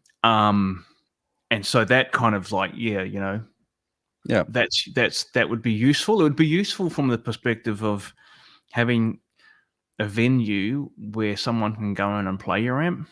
yeah. That's You know what I important. mean? Yeah, Like that would be super helpful. And yeah, but I haven't done it yet, and I don't want to do it on the basis of what a retailer would the margin that a retailer would normally want to take. yeah, Because as you just said, right, when you're a a solo builder, and you're actually trying to earn a living out of it, which I am now, and I know you are. Like, I'm doing this full time now, right? I left my day job 2 weeks ago, so it's early stages, but I got to make it work. I've given myself time to build, build the business up, build the brand up, and make it work. But if you've got a retailer taking 30%, then it's difficult, right? And then you're playing off the low volume, higher margin, way of doing business with higher volume, lower margin. And as you said, man, if you can't supply high volume anyway, then you can't really play in that world anyway. You're better off low volume and being direct. And I think in today's world, with the internet, that helps a lot. People will buy the amp even though they've never played it. Yeah, like Jay did. He just bought it. Man, and he freaking loves it, right? Look at the guy. You're number one fan, which is awesome. I mean, they will, right? And it's kind of it's a leap of faith, I guess. But I think what happens over time is word of mouth starts to happen as well. And so once you get a few amps out there, and I'm sure this has happened, with your stuff, right? I mean, I know it has. People talk about it, and then that gives people confidence to buy from you, because they know that you'll supply the amp. not like our old friend, and they know that they'll know because their mates told them that it sounds great. It's interesting. I think, look, if I just personally, from my perspective, if I can get an amp into a high-end store where I can do a deal with that store that's not 30%, because it's local, and they're supporting local product, and they're buying it directly from me rather than through a distributor or whatever, and so their margin is workable. I think it could be worth exploring. And of course, the other piece of advice that I've received, which is kind of obvious, but it's probably worth saying, is that if you do direct and retail, you have to have it at the same price. You cannot have one ever being different than the other. So which also means that the direct, obviously the direct price can't be lower than the retail price, but it also means that the retailer cannot discount your amp. That retailer has to sell at that list price and never discount it. Otherwise, they're compromising your own direct channel. But I think it happens everywhere now. I spoke to a guy from Shure Microphones. So this guy, Mark, if anyone watches my channel, you would have seen that when I was in Indiana with Shay, we fixed a JMP that had an SLO mod done to it. That amp's owned by Mark, who is a very senior guy at Shure, and he kind of runs the whole eastern part of the US for Shure Microphones. And because we did that work for him and fixed his beloved Marshall, he's become a great contact, and we've had a few conversations, and he's offered me some advice along these lines, right, around kind of retail channels, direct models, and so on. And the thing that he said, it's kind of obvious now, but it wasn't until he said it that I was like, oh yeah, of course. He said, you think about it. He said, all the brands now in this industry you can buy direct from. They've all got it now. He said Fender were the first ones to do it, and it upset the retailers, of course, because all of a sudden, their manufacturer, if you like, or is competing with them. But he said it's forced the retailers to now compete on service, and he said that's why it's given birth to organizations like Sweetwater, where their customer experience and their buying experience is second to none, because they want to make sure that if you buy from them, you're going to get a much superior customer experience than you do if you buy directly from Fender or Sure or whatever, because there's no customer experience there. You just go add to cart, check out. That's it. Yeah. You don't get any candy in your Yeah. in your shipment, right? That's the most important thing. Here we go. We've got a couple of other questions here, man, that we'll get to. Actually, I'll go to this one first. The Vi Jose modded one. It sounded. This you're talking about. Yeah, this is Vi's Jose Marshall that was on Pete Thorne's channel. It sounded like it had way more phase inverter gain. What do you think about that comment? I guess it depends how loud you put the master volume up, I guess. Yeah.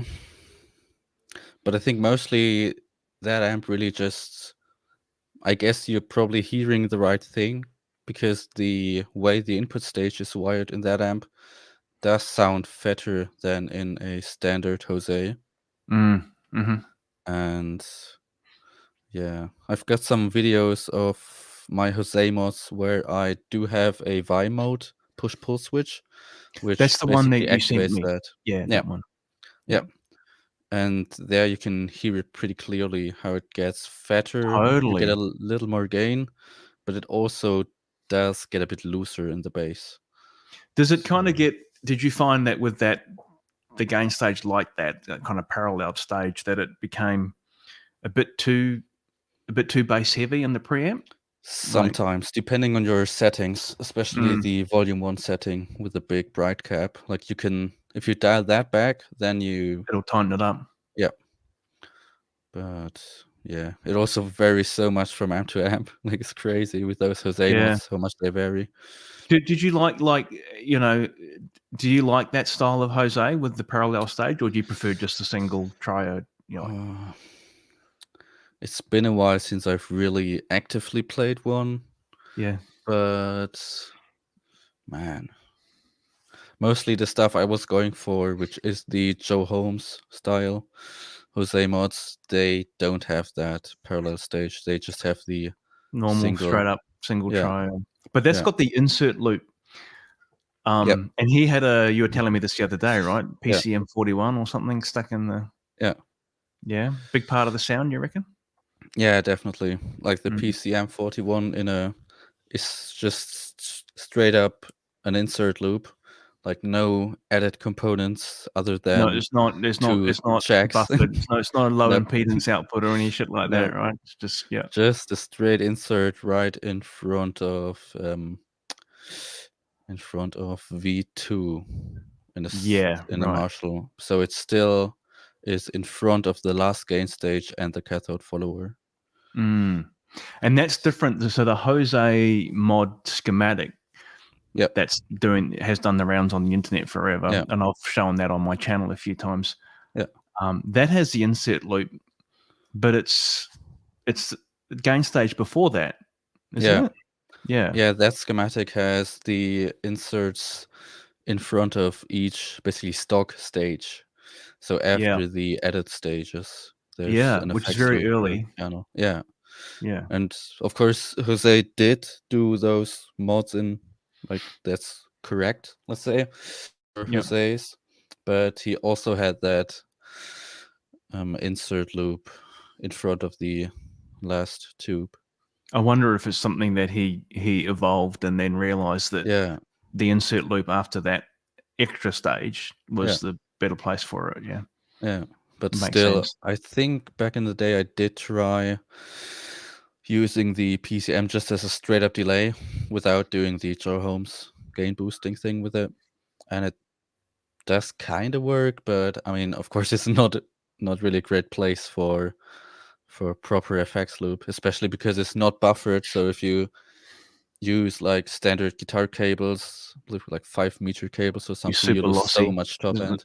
The high impedance output straight off the plate, isn't it? And I would imagine that the voltage of that signal is going to be pretty high, right? So you need to feed into something that can take.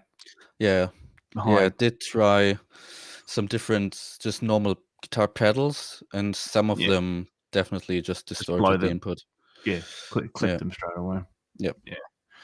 I bet. Interesting. Let's talk about, this is a good question. Oh, it's a statement, actually. Yeah. Eddy makes some excellent camper profiles. Yeah, awesome. Yeah, thanks, man.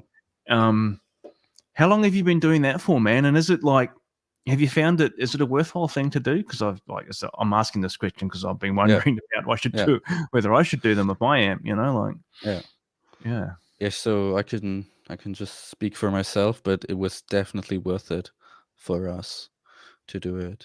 Yeah, awesome. And yeah, it's also just, I mainly used the camper just for practice and just jamming with headphones and like practicing for my band and stuff. I always just mostly use the camper, just quickly record like the rhythm parts in Cubase and then write a solo. Like for that kind of stuff, I always use the camper because it's just so Do convenient. you always use your own profiles? Yeah. Yeah. So I've owned 2 campers. I don't own one at the moment, and I'm kind of cursing myself. I'm thinking, oh man, I'm gonna have to buy a fucking third one now. And maybe this time I'll keep it. I do have a quad Cortex. Oh, nice. Sitting over here. Let's just right here. Yeah, I've had so many people tell me to make profiles for quad Cortex and all the maybe other I stuff should as start well. with this. Yeah. Yeah. And I should maybe get the Alto up and running and actually do some profiles with this thing and start with that, because at least I've got one. I can do it.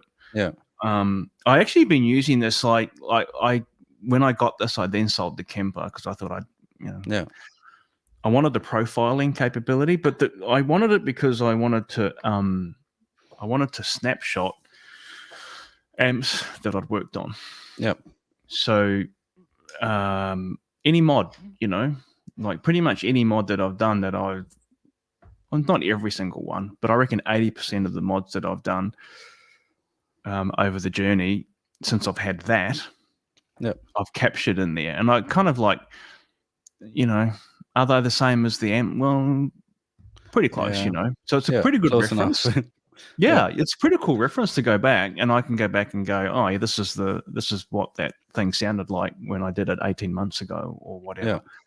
But yeah, like I like commercially available profiles of the Alta, then maybe I should just do that and get it going with the quad Cortex. Although I'm not sure they have like that whole cloud ecosystem is a little bit clumsy for sharing profiles and stuff. It's not like the camper where you download files. It's kind of like you upload so if you do a capture, you upload it into their cloud. So it's all cloud based, right? So it's kind of like, modern approach rather than files on a USB or whatever. But then your profile or your capture can be either private or public. If it's public, then like the whole world can get to it. But they don't have a marketplace yet. They've talked about making one. So the only way to kind of monetize it, and I've spoken to Kyle Bull about this because he's been doing this with this quad Cortex. You said you basically make the capture private, and then you can kind of put it up for sale or whatever, and then so whoever buys it, you then have to manually share the profile with them. So he said it's a bit of a pain in the ass. And he said, so is it still a file, or is it then a link? You get a link to it. It's just like a URL. You get a link. You can download once you've got the once you've been shared the capture. You can download it directly to your quad Cortex. So the quad Cortex just connects to Wi-Fi. And you're on the internet, and you can just download it to your device.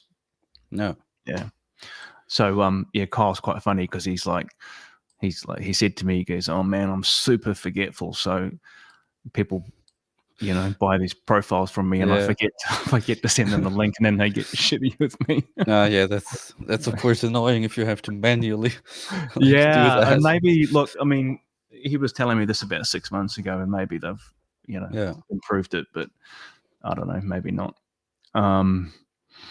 This is a comment about the retail thing. I think the store has to make money too, of course, man. It's understandable.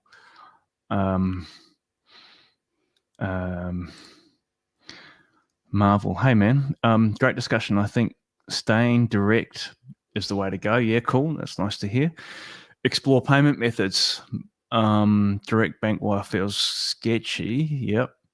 Also, shipping deal worked out with the shipper to keep the price reasonable. Yeah, that's good advice and really important for me in Australia. A long way from civilization, if you like. Yeah. Certainly a long way from the US and the EU. Shipping's really important for me, and getting good deals with FedEx is what I've done. For getting product from the components from the US to here, and also shipping from here back to the US. So it's clearly not as it's more expensive than if I was in the US, but it's not that much more. I mean, I've been shipping amps in domestically in the US because Shay at Monomyth has been building for me, and when I was there actually in May, we built a bunch of alphas that got bought by US buyers, and so we shipped them from Indiana to around east to west coast, and the domestic shipping charges easily run into $100 easy without even trying, and shipping that same box here is $270. So it's more, but it's not it's not outrageously more. So you can kind of make it work. Ben says, I live in the digital world because of convenience. Yeah, no doubt about that. I strongly suggest you make Tonex profiles. Yeah, okay, cool. Yeah. That's a good advice. Yeah, that's something I might also look into. But just some of the Tonex stuff, like videos I've seen on YouTube, just didn't really convince me enough to try it out myself, I guess. But I probably should look into it because there's really this is a really good comment, Ben. I mean, yeah, man, the key thing you pointed out here, which is now you said it seems really obvious. I don't know, I didn't think of it, but of course, make a profile for the largest market, and if Tonex is outselling everything now, and maybe it is, right, because of the price point. I know there's a lot of diehard Kemper fans out there that'll always have them, right? That's cool, but Tonex is probably the fastest growing.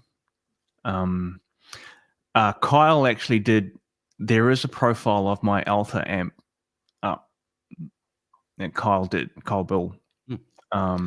He asked me if it was okay. I said, yeah, man, it's fine. But like all of Kyle's stuff, he always has a boost pedal in front. So it's a capture with the boost pedal in front. It sounds pretty cool, but it's not it's not just the raw amp, I think.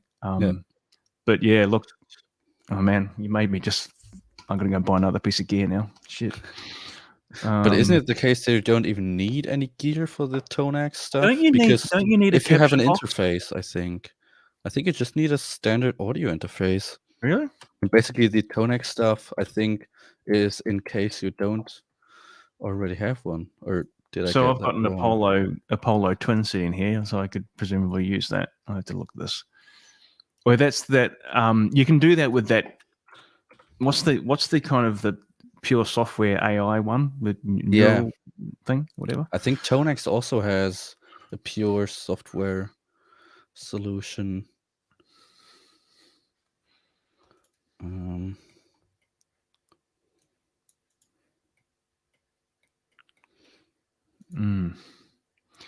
Yeah, Ben also says neural make it nearly impossible to sell profiles. Yeah, this is what Kyle was telling me. Yeah. If you sell a pack, you must send them one at a time. Oh, yeah, of course, because it's individual captures. So if you have a pack of like 20 profiles, whatever, you have to send them one at a time. Oh, yeah, I'm not doing that, man. I'm not doing that. So I might have to, and the quad cortex might be for the high jump. I'll get a Tonex instead. Maybe I could sell this for the money I could get for this. I could probably get a Kemper and a Tonex box. What do you reckon? That would be the thing to do. Maybe, yeah. Ben also says the majority of Helix guys are gravitating towards Tonex for the ability to get captures from guys like you two. Yeah, man. Cool. We better start making them, Eddie. Yeah. Yeah. As long as we have all of those amps behind us. Yeah. That we can profile. Yeah. Alex is here. He's chimed in. You don't need the Tonix pedal, can you? And Alex would know. Yeah. That's really interesting. Oh, shit. Okay, well, I know what I'm doing tomorrow. I'm looking at this.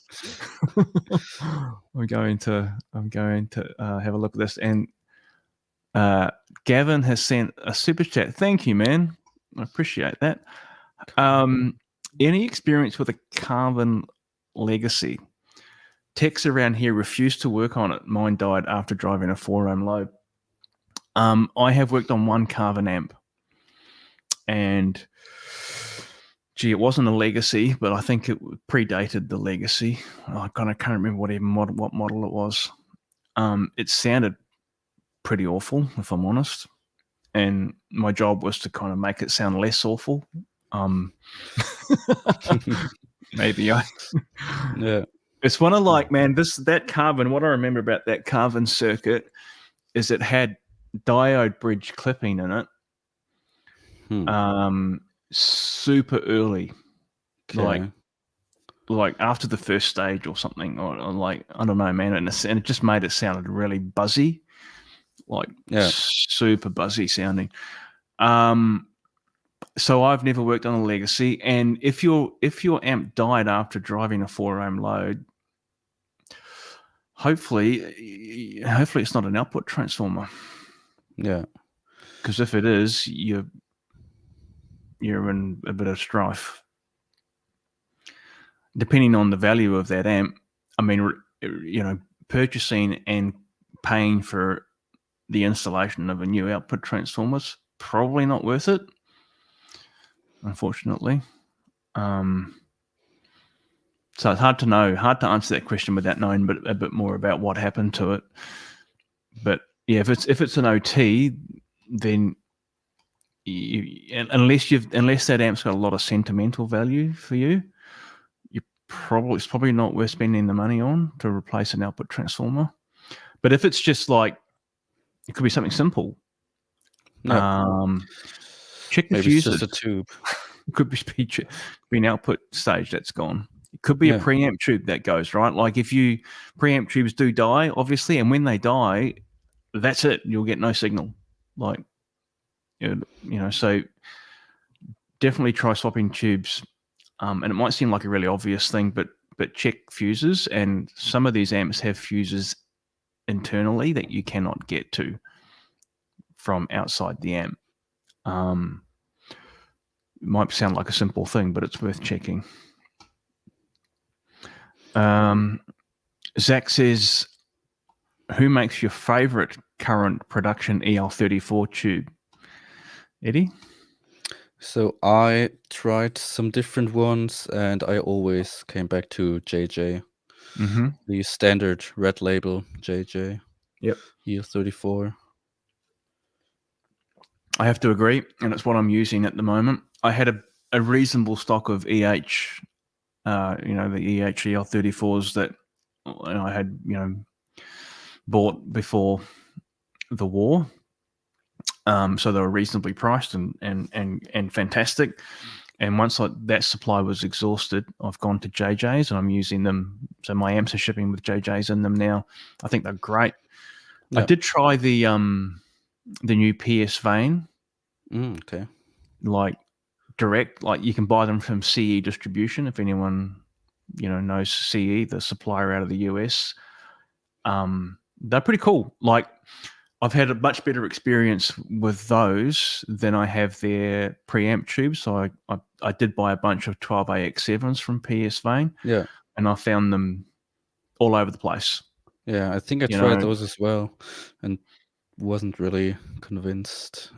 Just kind of like noisy, and like some of them straight out of the box didn't work. And but yeah, I've had a bunch of EL34s, and I know a few other guys that have used them as well and had good experience. But for me, I'm the same as you, man.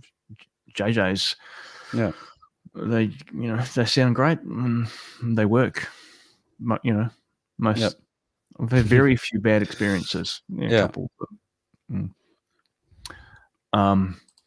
the Carvin X100B, wasn't that the amp that Steve Vai was playing when he went to Carvin? I always remember there was this picture of Steve Vai with his green Meanie Charvel standing in front of a stack of carbon X100Bs in the Guitar Player magazine when I was, 17 or something, and I just wanted one so bad.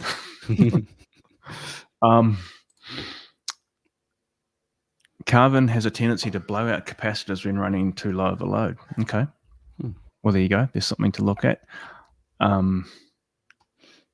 Especially the X100B.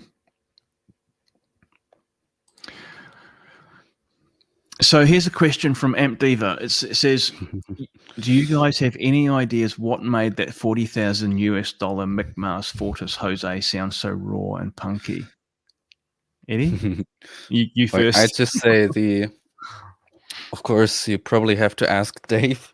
Yes, because Dave he's knows. been in the amp. But from what I heard, that the amp, like from what I heard about the circuit, it's just a straight up the simplest Jose circuit with one stage in front of the amp and the post tone stack JCM 800 style master volume. And yeah, that's just how those sound, I guess. And then probably also just being lucky with the stock amp being really good. I think so. And I think that's what it is. And I don't know anything about that amp in terms of specifics, but I know exactly what you just said. That's exactly how I understand it. It's probably the simplest Jose. Yeah. But for the ones that I've heard, and I mean, I've only heard them online. Yeah, me too. But I've only heard the Mick Mars amp online as well. So I'm comparing, I guess I'm apples with apples there a little bit. Those ones that like that, they sound like that. They kind of sound like that amp to me. Yeah. Doesn't have no diode clipping in that amp, guys. It's not a pre-tone stack master Xena diode amp. It's, as Eddy said, right, traditional kind of 2203 actually very low gain, especially in the room. Because I also feel like mic'd up, it sounds like it actually has more gain, especially mic'd up, and then double tracked. It sounds like loads more gain than if you're in the room with the cab. Like it's so dry. And I think that's true. That statement's true for a lot of that kind of era of recording. And like it's one of the things that's always spoken a lot about with Ed's early tone, and his and that 1968 Plexi that he had.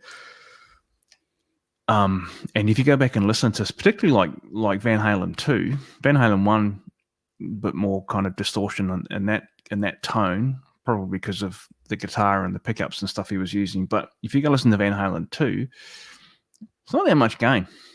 Yeah. Really. I mean, it's all as we all know, right? It's just playing.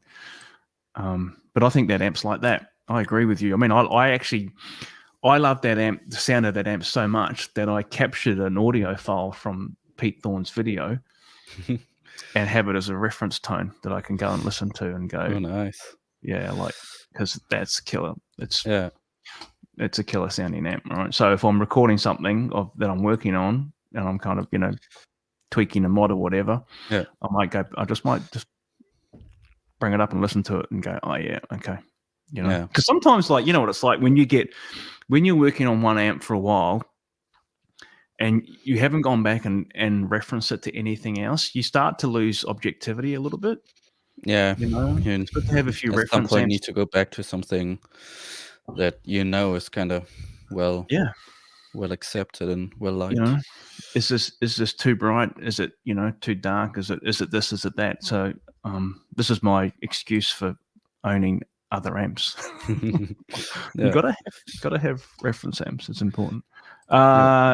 Just another final question here, perhaps from Jay. Great question with the tubes. SED 34's opinion versus JJ's. Any comment there, Eddy?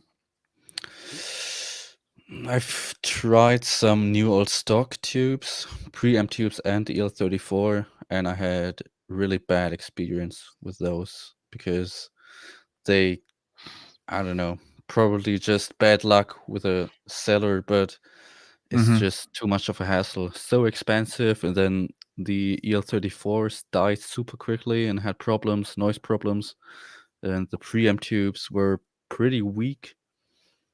and just yeah, I can't really. I haven't tried any new old stock stuff since. I think SED are new old stock, right? Or is that Yeah, I some think new so. stuff that I Yeah, think so. Yeah, I personally don't know much about them, to be yeah, honest.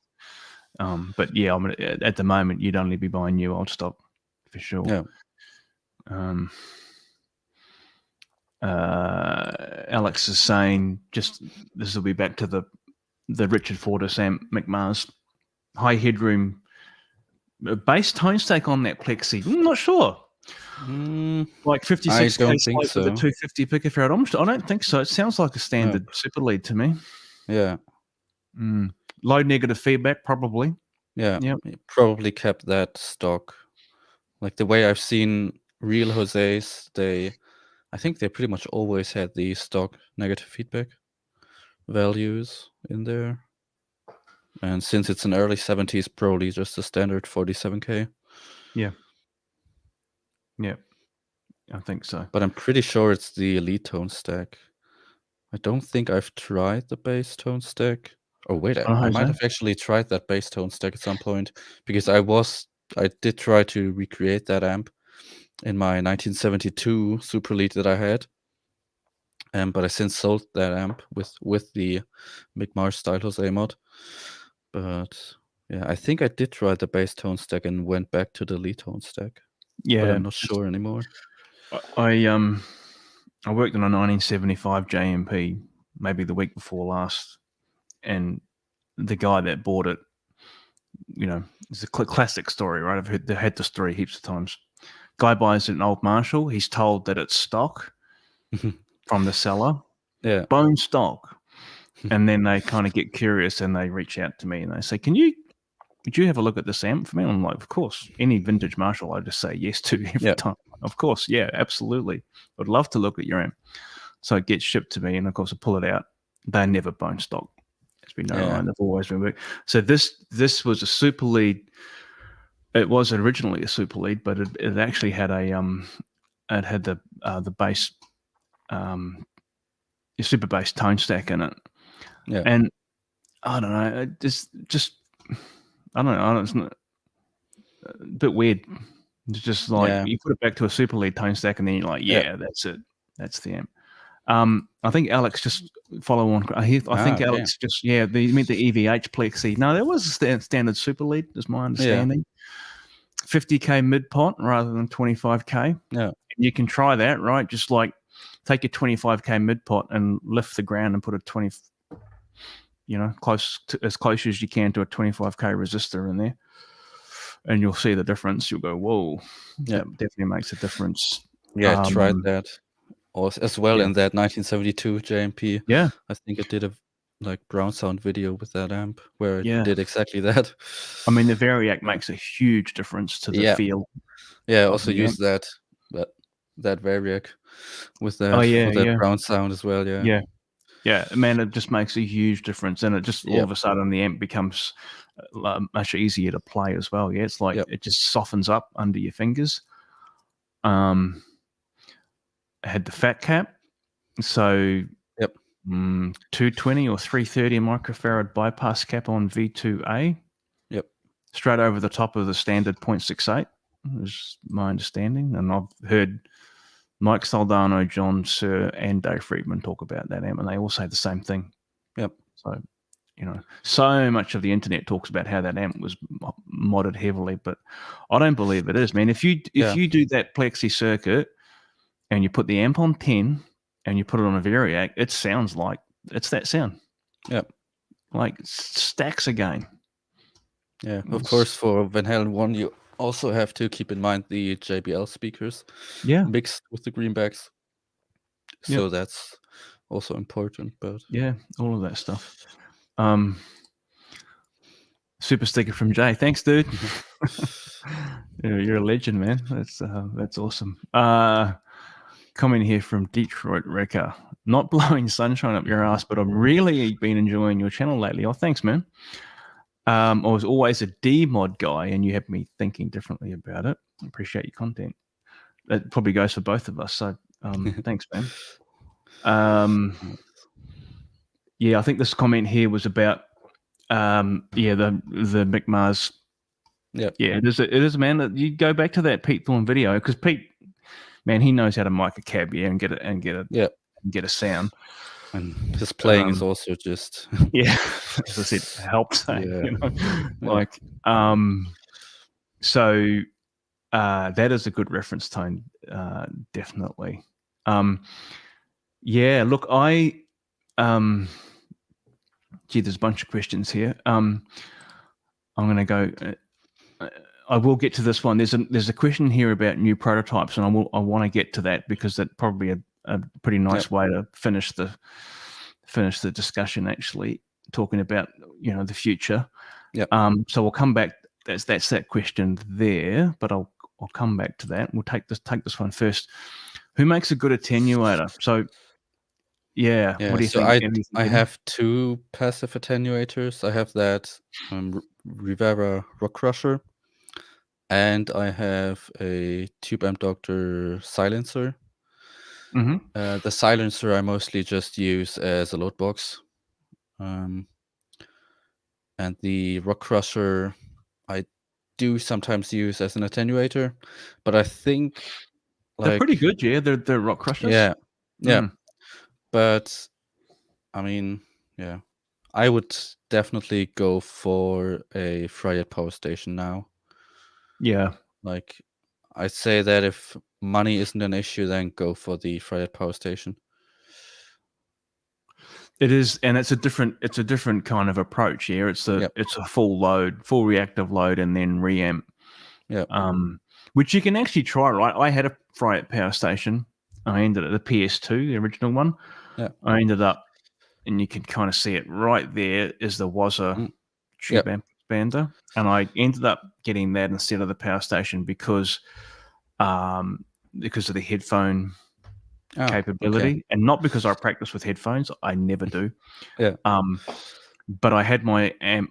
The Melbourne Guitar Show runs once a year, and I had my amp on a stand there with Charles Cillier, who's a custom guitar builder in Sydney, and we kind of run a silent booth because you don't want randoms just coming up and blasting. Like if it's a good player or whatever, sweet. Like you go through the cab, no worries, right? But 9 out of 10 dudes that walking up, it's like, put the headphones on, you can try the amp out or try the guitar or whatever.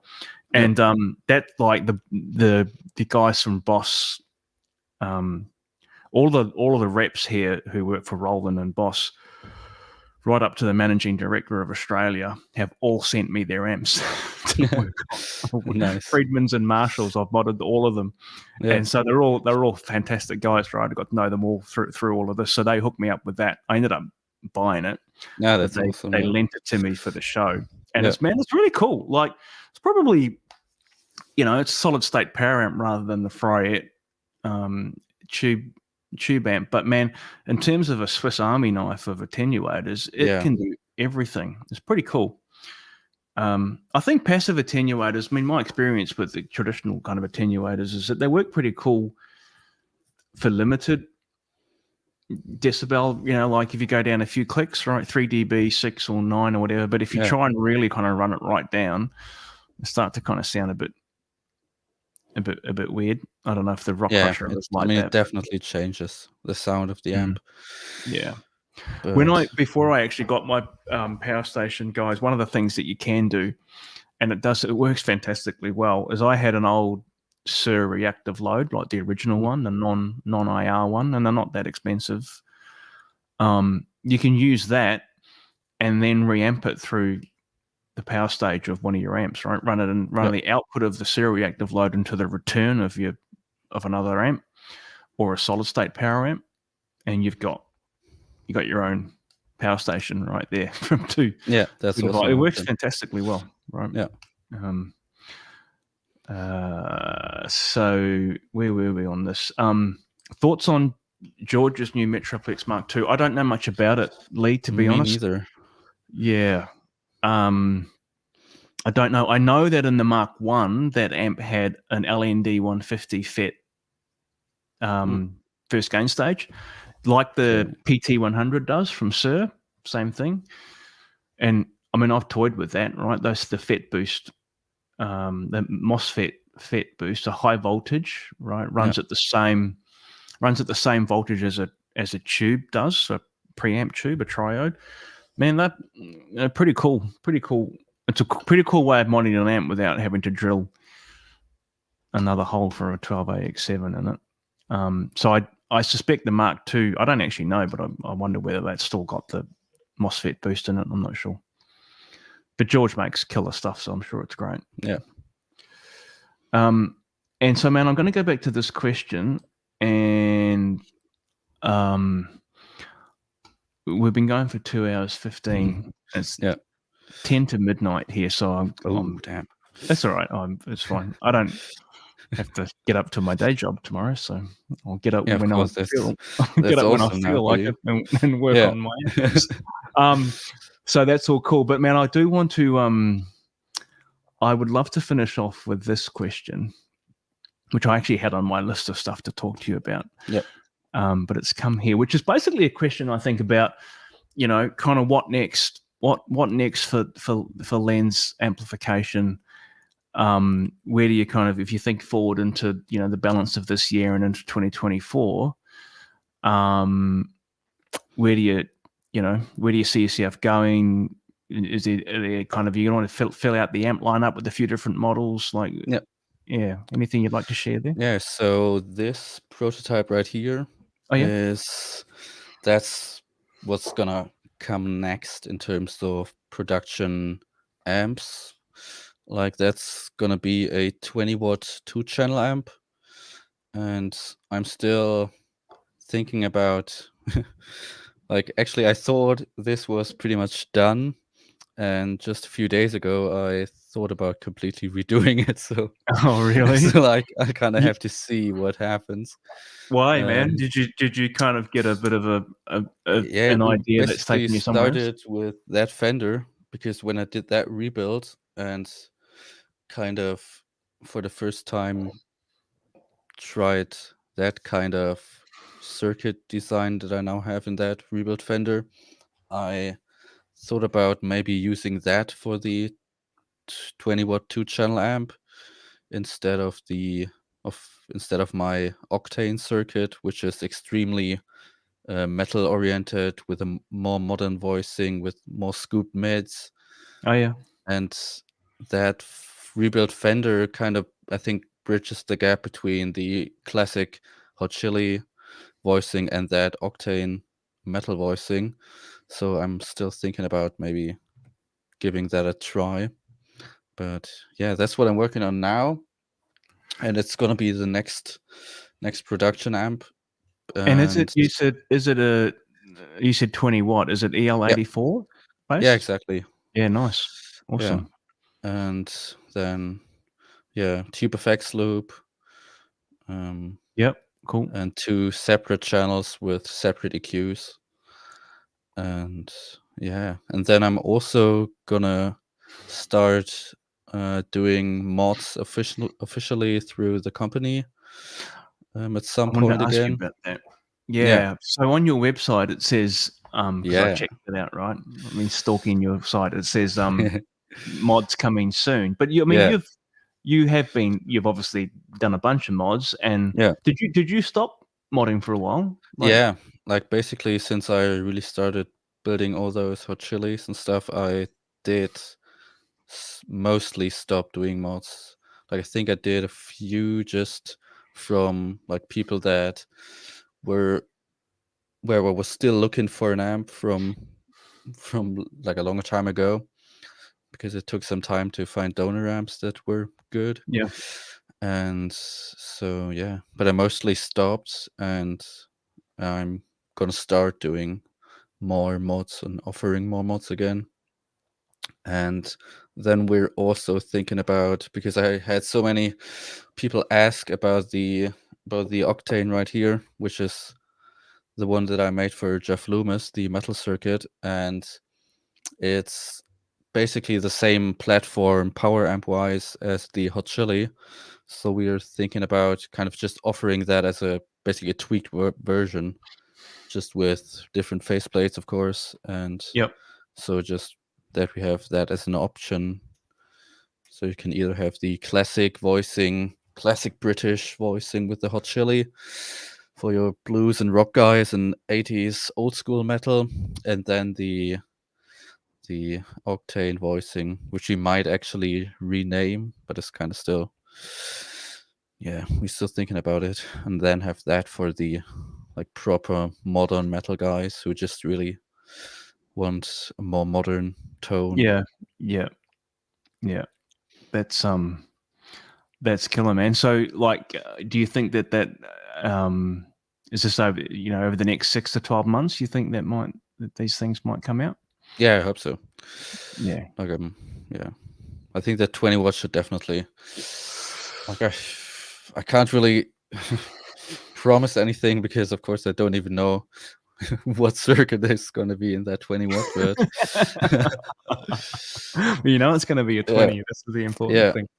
I think I'm going to try that different circuit in the 20 watt over the next few weeks, and then I'm going to decide whether I go with how it's right now, because I've also already done a video on the gain and the clean channel of how it's right now. Yep. Or if I'm gonna go with the new idea, and then I'm gonna start ordering parts and stuff as soon as possible. That's awesome. Look, for me, I've got there's probably two things I'm happy to talk about. I want to release, and when I say want to, I mean I'm going to. It's just a question of when. Just like you, Eddie. It's like figuring out. Like there's just so much to bloody do. But I want to re-release the Kelly amp that I've been doing. Probably later in the year, as the Evil Joe spec. So it's the amp I did for Joe Barresi, which was it's not a stock Kelly. That amp had some kind of bunch of different things in it, extra switchable, extra gain stage, nice. and some other stuff, and so definitely want to do that. That's a 50 watt amp, and I'll kind of bring that into the lineup as a standard production amp, because I'm still building the Kellys at the moment, but just to order. Like the Alta is a stock amp, like there's no mods, nothing, right? It's the amp, because you can't get any velocity with building if you're just every amp is a one-off or a custom build or whatever. You know what I mean? I mean, you understand this, right? So that Alta, like you cannot change it if I just like people ask for even different Tolex. I'm like, nope. Like, no, it's black, right? Maybe I'll do a special edition or whatever at some point, but not yet. It's that. And so, but the Kelly was still building this kind of one-off. So I want to stop doing that, but then release it as a kind of Mark II, if you like, and it'll be the Evil Joe spec 50 watt. And then similar to what you were just talking about, I do want to bring, and because I've had a lot of requests for this, a 20 watt version of the Alta. Yeah. Kind of scaled down, like probably keep MIDI in it, but probably bring it down to 2 channels with a few different options where you could maybe, channel 2 could be either kind of plexi style or the standard channel 2 voicing, retain the channel 3 voicing that it already has and put it into a 20 watt package. And I've had a lot of success with 6v6 power stages, the JJ, the JJ 6v6. Yeah, man. If you check it out, man, do a build like they really like a 6K6 primary on the output transformer, or maybe you can go up to 8K. It's pretty cool. And that JJ 6v6, it can handle high plate voltages. It's not like the old regular, some of those old 6v6s you couldn't go over 400 volts. The JJ can, and you'll get a pretty genuine 25 watts clean RMS out of those things. So it's that might be interesting for me to try out before. They're like it's junior EL34 amp. I mean, they're pretty. They're pretty cool. Like I know the Pete Thorne, who's been talked about Pete a bit on the show, but the PT15 amp and the PT15 IR, which is pretty super clever amp with the built-in reactive load and all that. That's using the JJ 6v6 power stage. That amp is not 15 watts. It's 25. Yeah. I've measured it on the scope. Not 15, right? So I don't know why they called it. Yeah. I think obviously appealing to the buyer that wants a small wattage amp, but yeah, that amp's a lot louder than 15. So yeah, look, we'll see. We'll, that's kind of where my head's at the moment, but plans change, obviously, right? Yeah, of course. So we'll see where that go. And there's just a final comment here from N, which is a really kind of nice way to maybe end the stream at 2.5 hours, which is from N, and it says, "Before you all go, I just want to say it's a great time to be an amp nerd." Yeah, man. And you guys are the new rock stars. You go, Eddy. And the future is still warm for Tubes. Great show. Hey, thanks, Ian, man. I appreciate you jumping on and participating in the conversation, because you guys getting on here and actually asking the questions and so on is the thing that makes us interesting. Just before we go, Zach, I've built one of these, man. Oh, nice. It's cool, because what it is, right? You're getting me excited about this shit again. The 6v6s, it's a 50 watt amp. Yeah, obviously. And the cool thing about it is that you can do a proper half power switch on it. Oh, of course, yeah.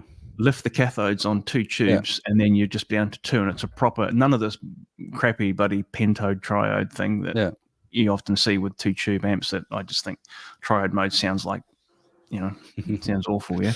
But a 6v6 is pretty cool. I think that Wizard were doing one. Oh, okay. At one point, I'm not sure Rick is doing those anymore, but there was an MC25, and then there was an MC, I think he called it an MC40 or something, but it was 4 6v6 tubes. So yeah, that's something, man, you could have a 40-20 with your try it out, see how we go. So, and hey, thanks, man, I appreciate that. And thanks for tuning in, guys. And it's been awesome, Eddy, to have you on the show. Thank you so much for having me. Hey, man, it's a real pleasure. Absolutely, my pleasure. And I know this will just be the first of many conversations that we will have. Some of them might be even on the internet, and others we'll just have because we've now got a connection, and it's awesome to find people with the same interests that that we have. So we'll catch you guys, and hope everyone has a good day or a good evening, and we'll catch you later. Bye. See ya.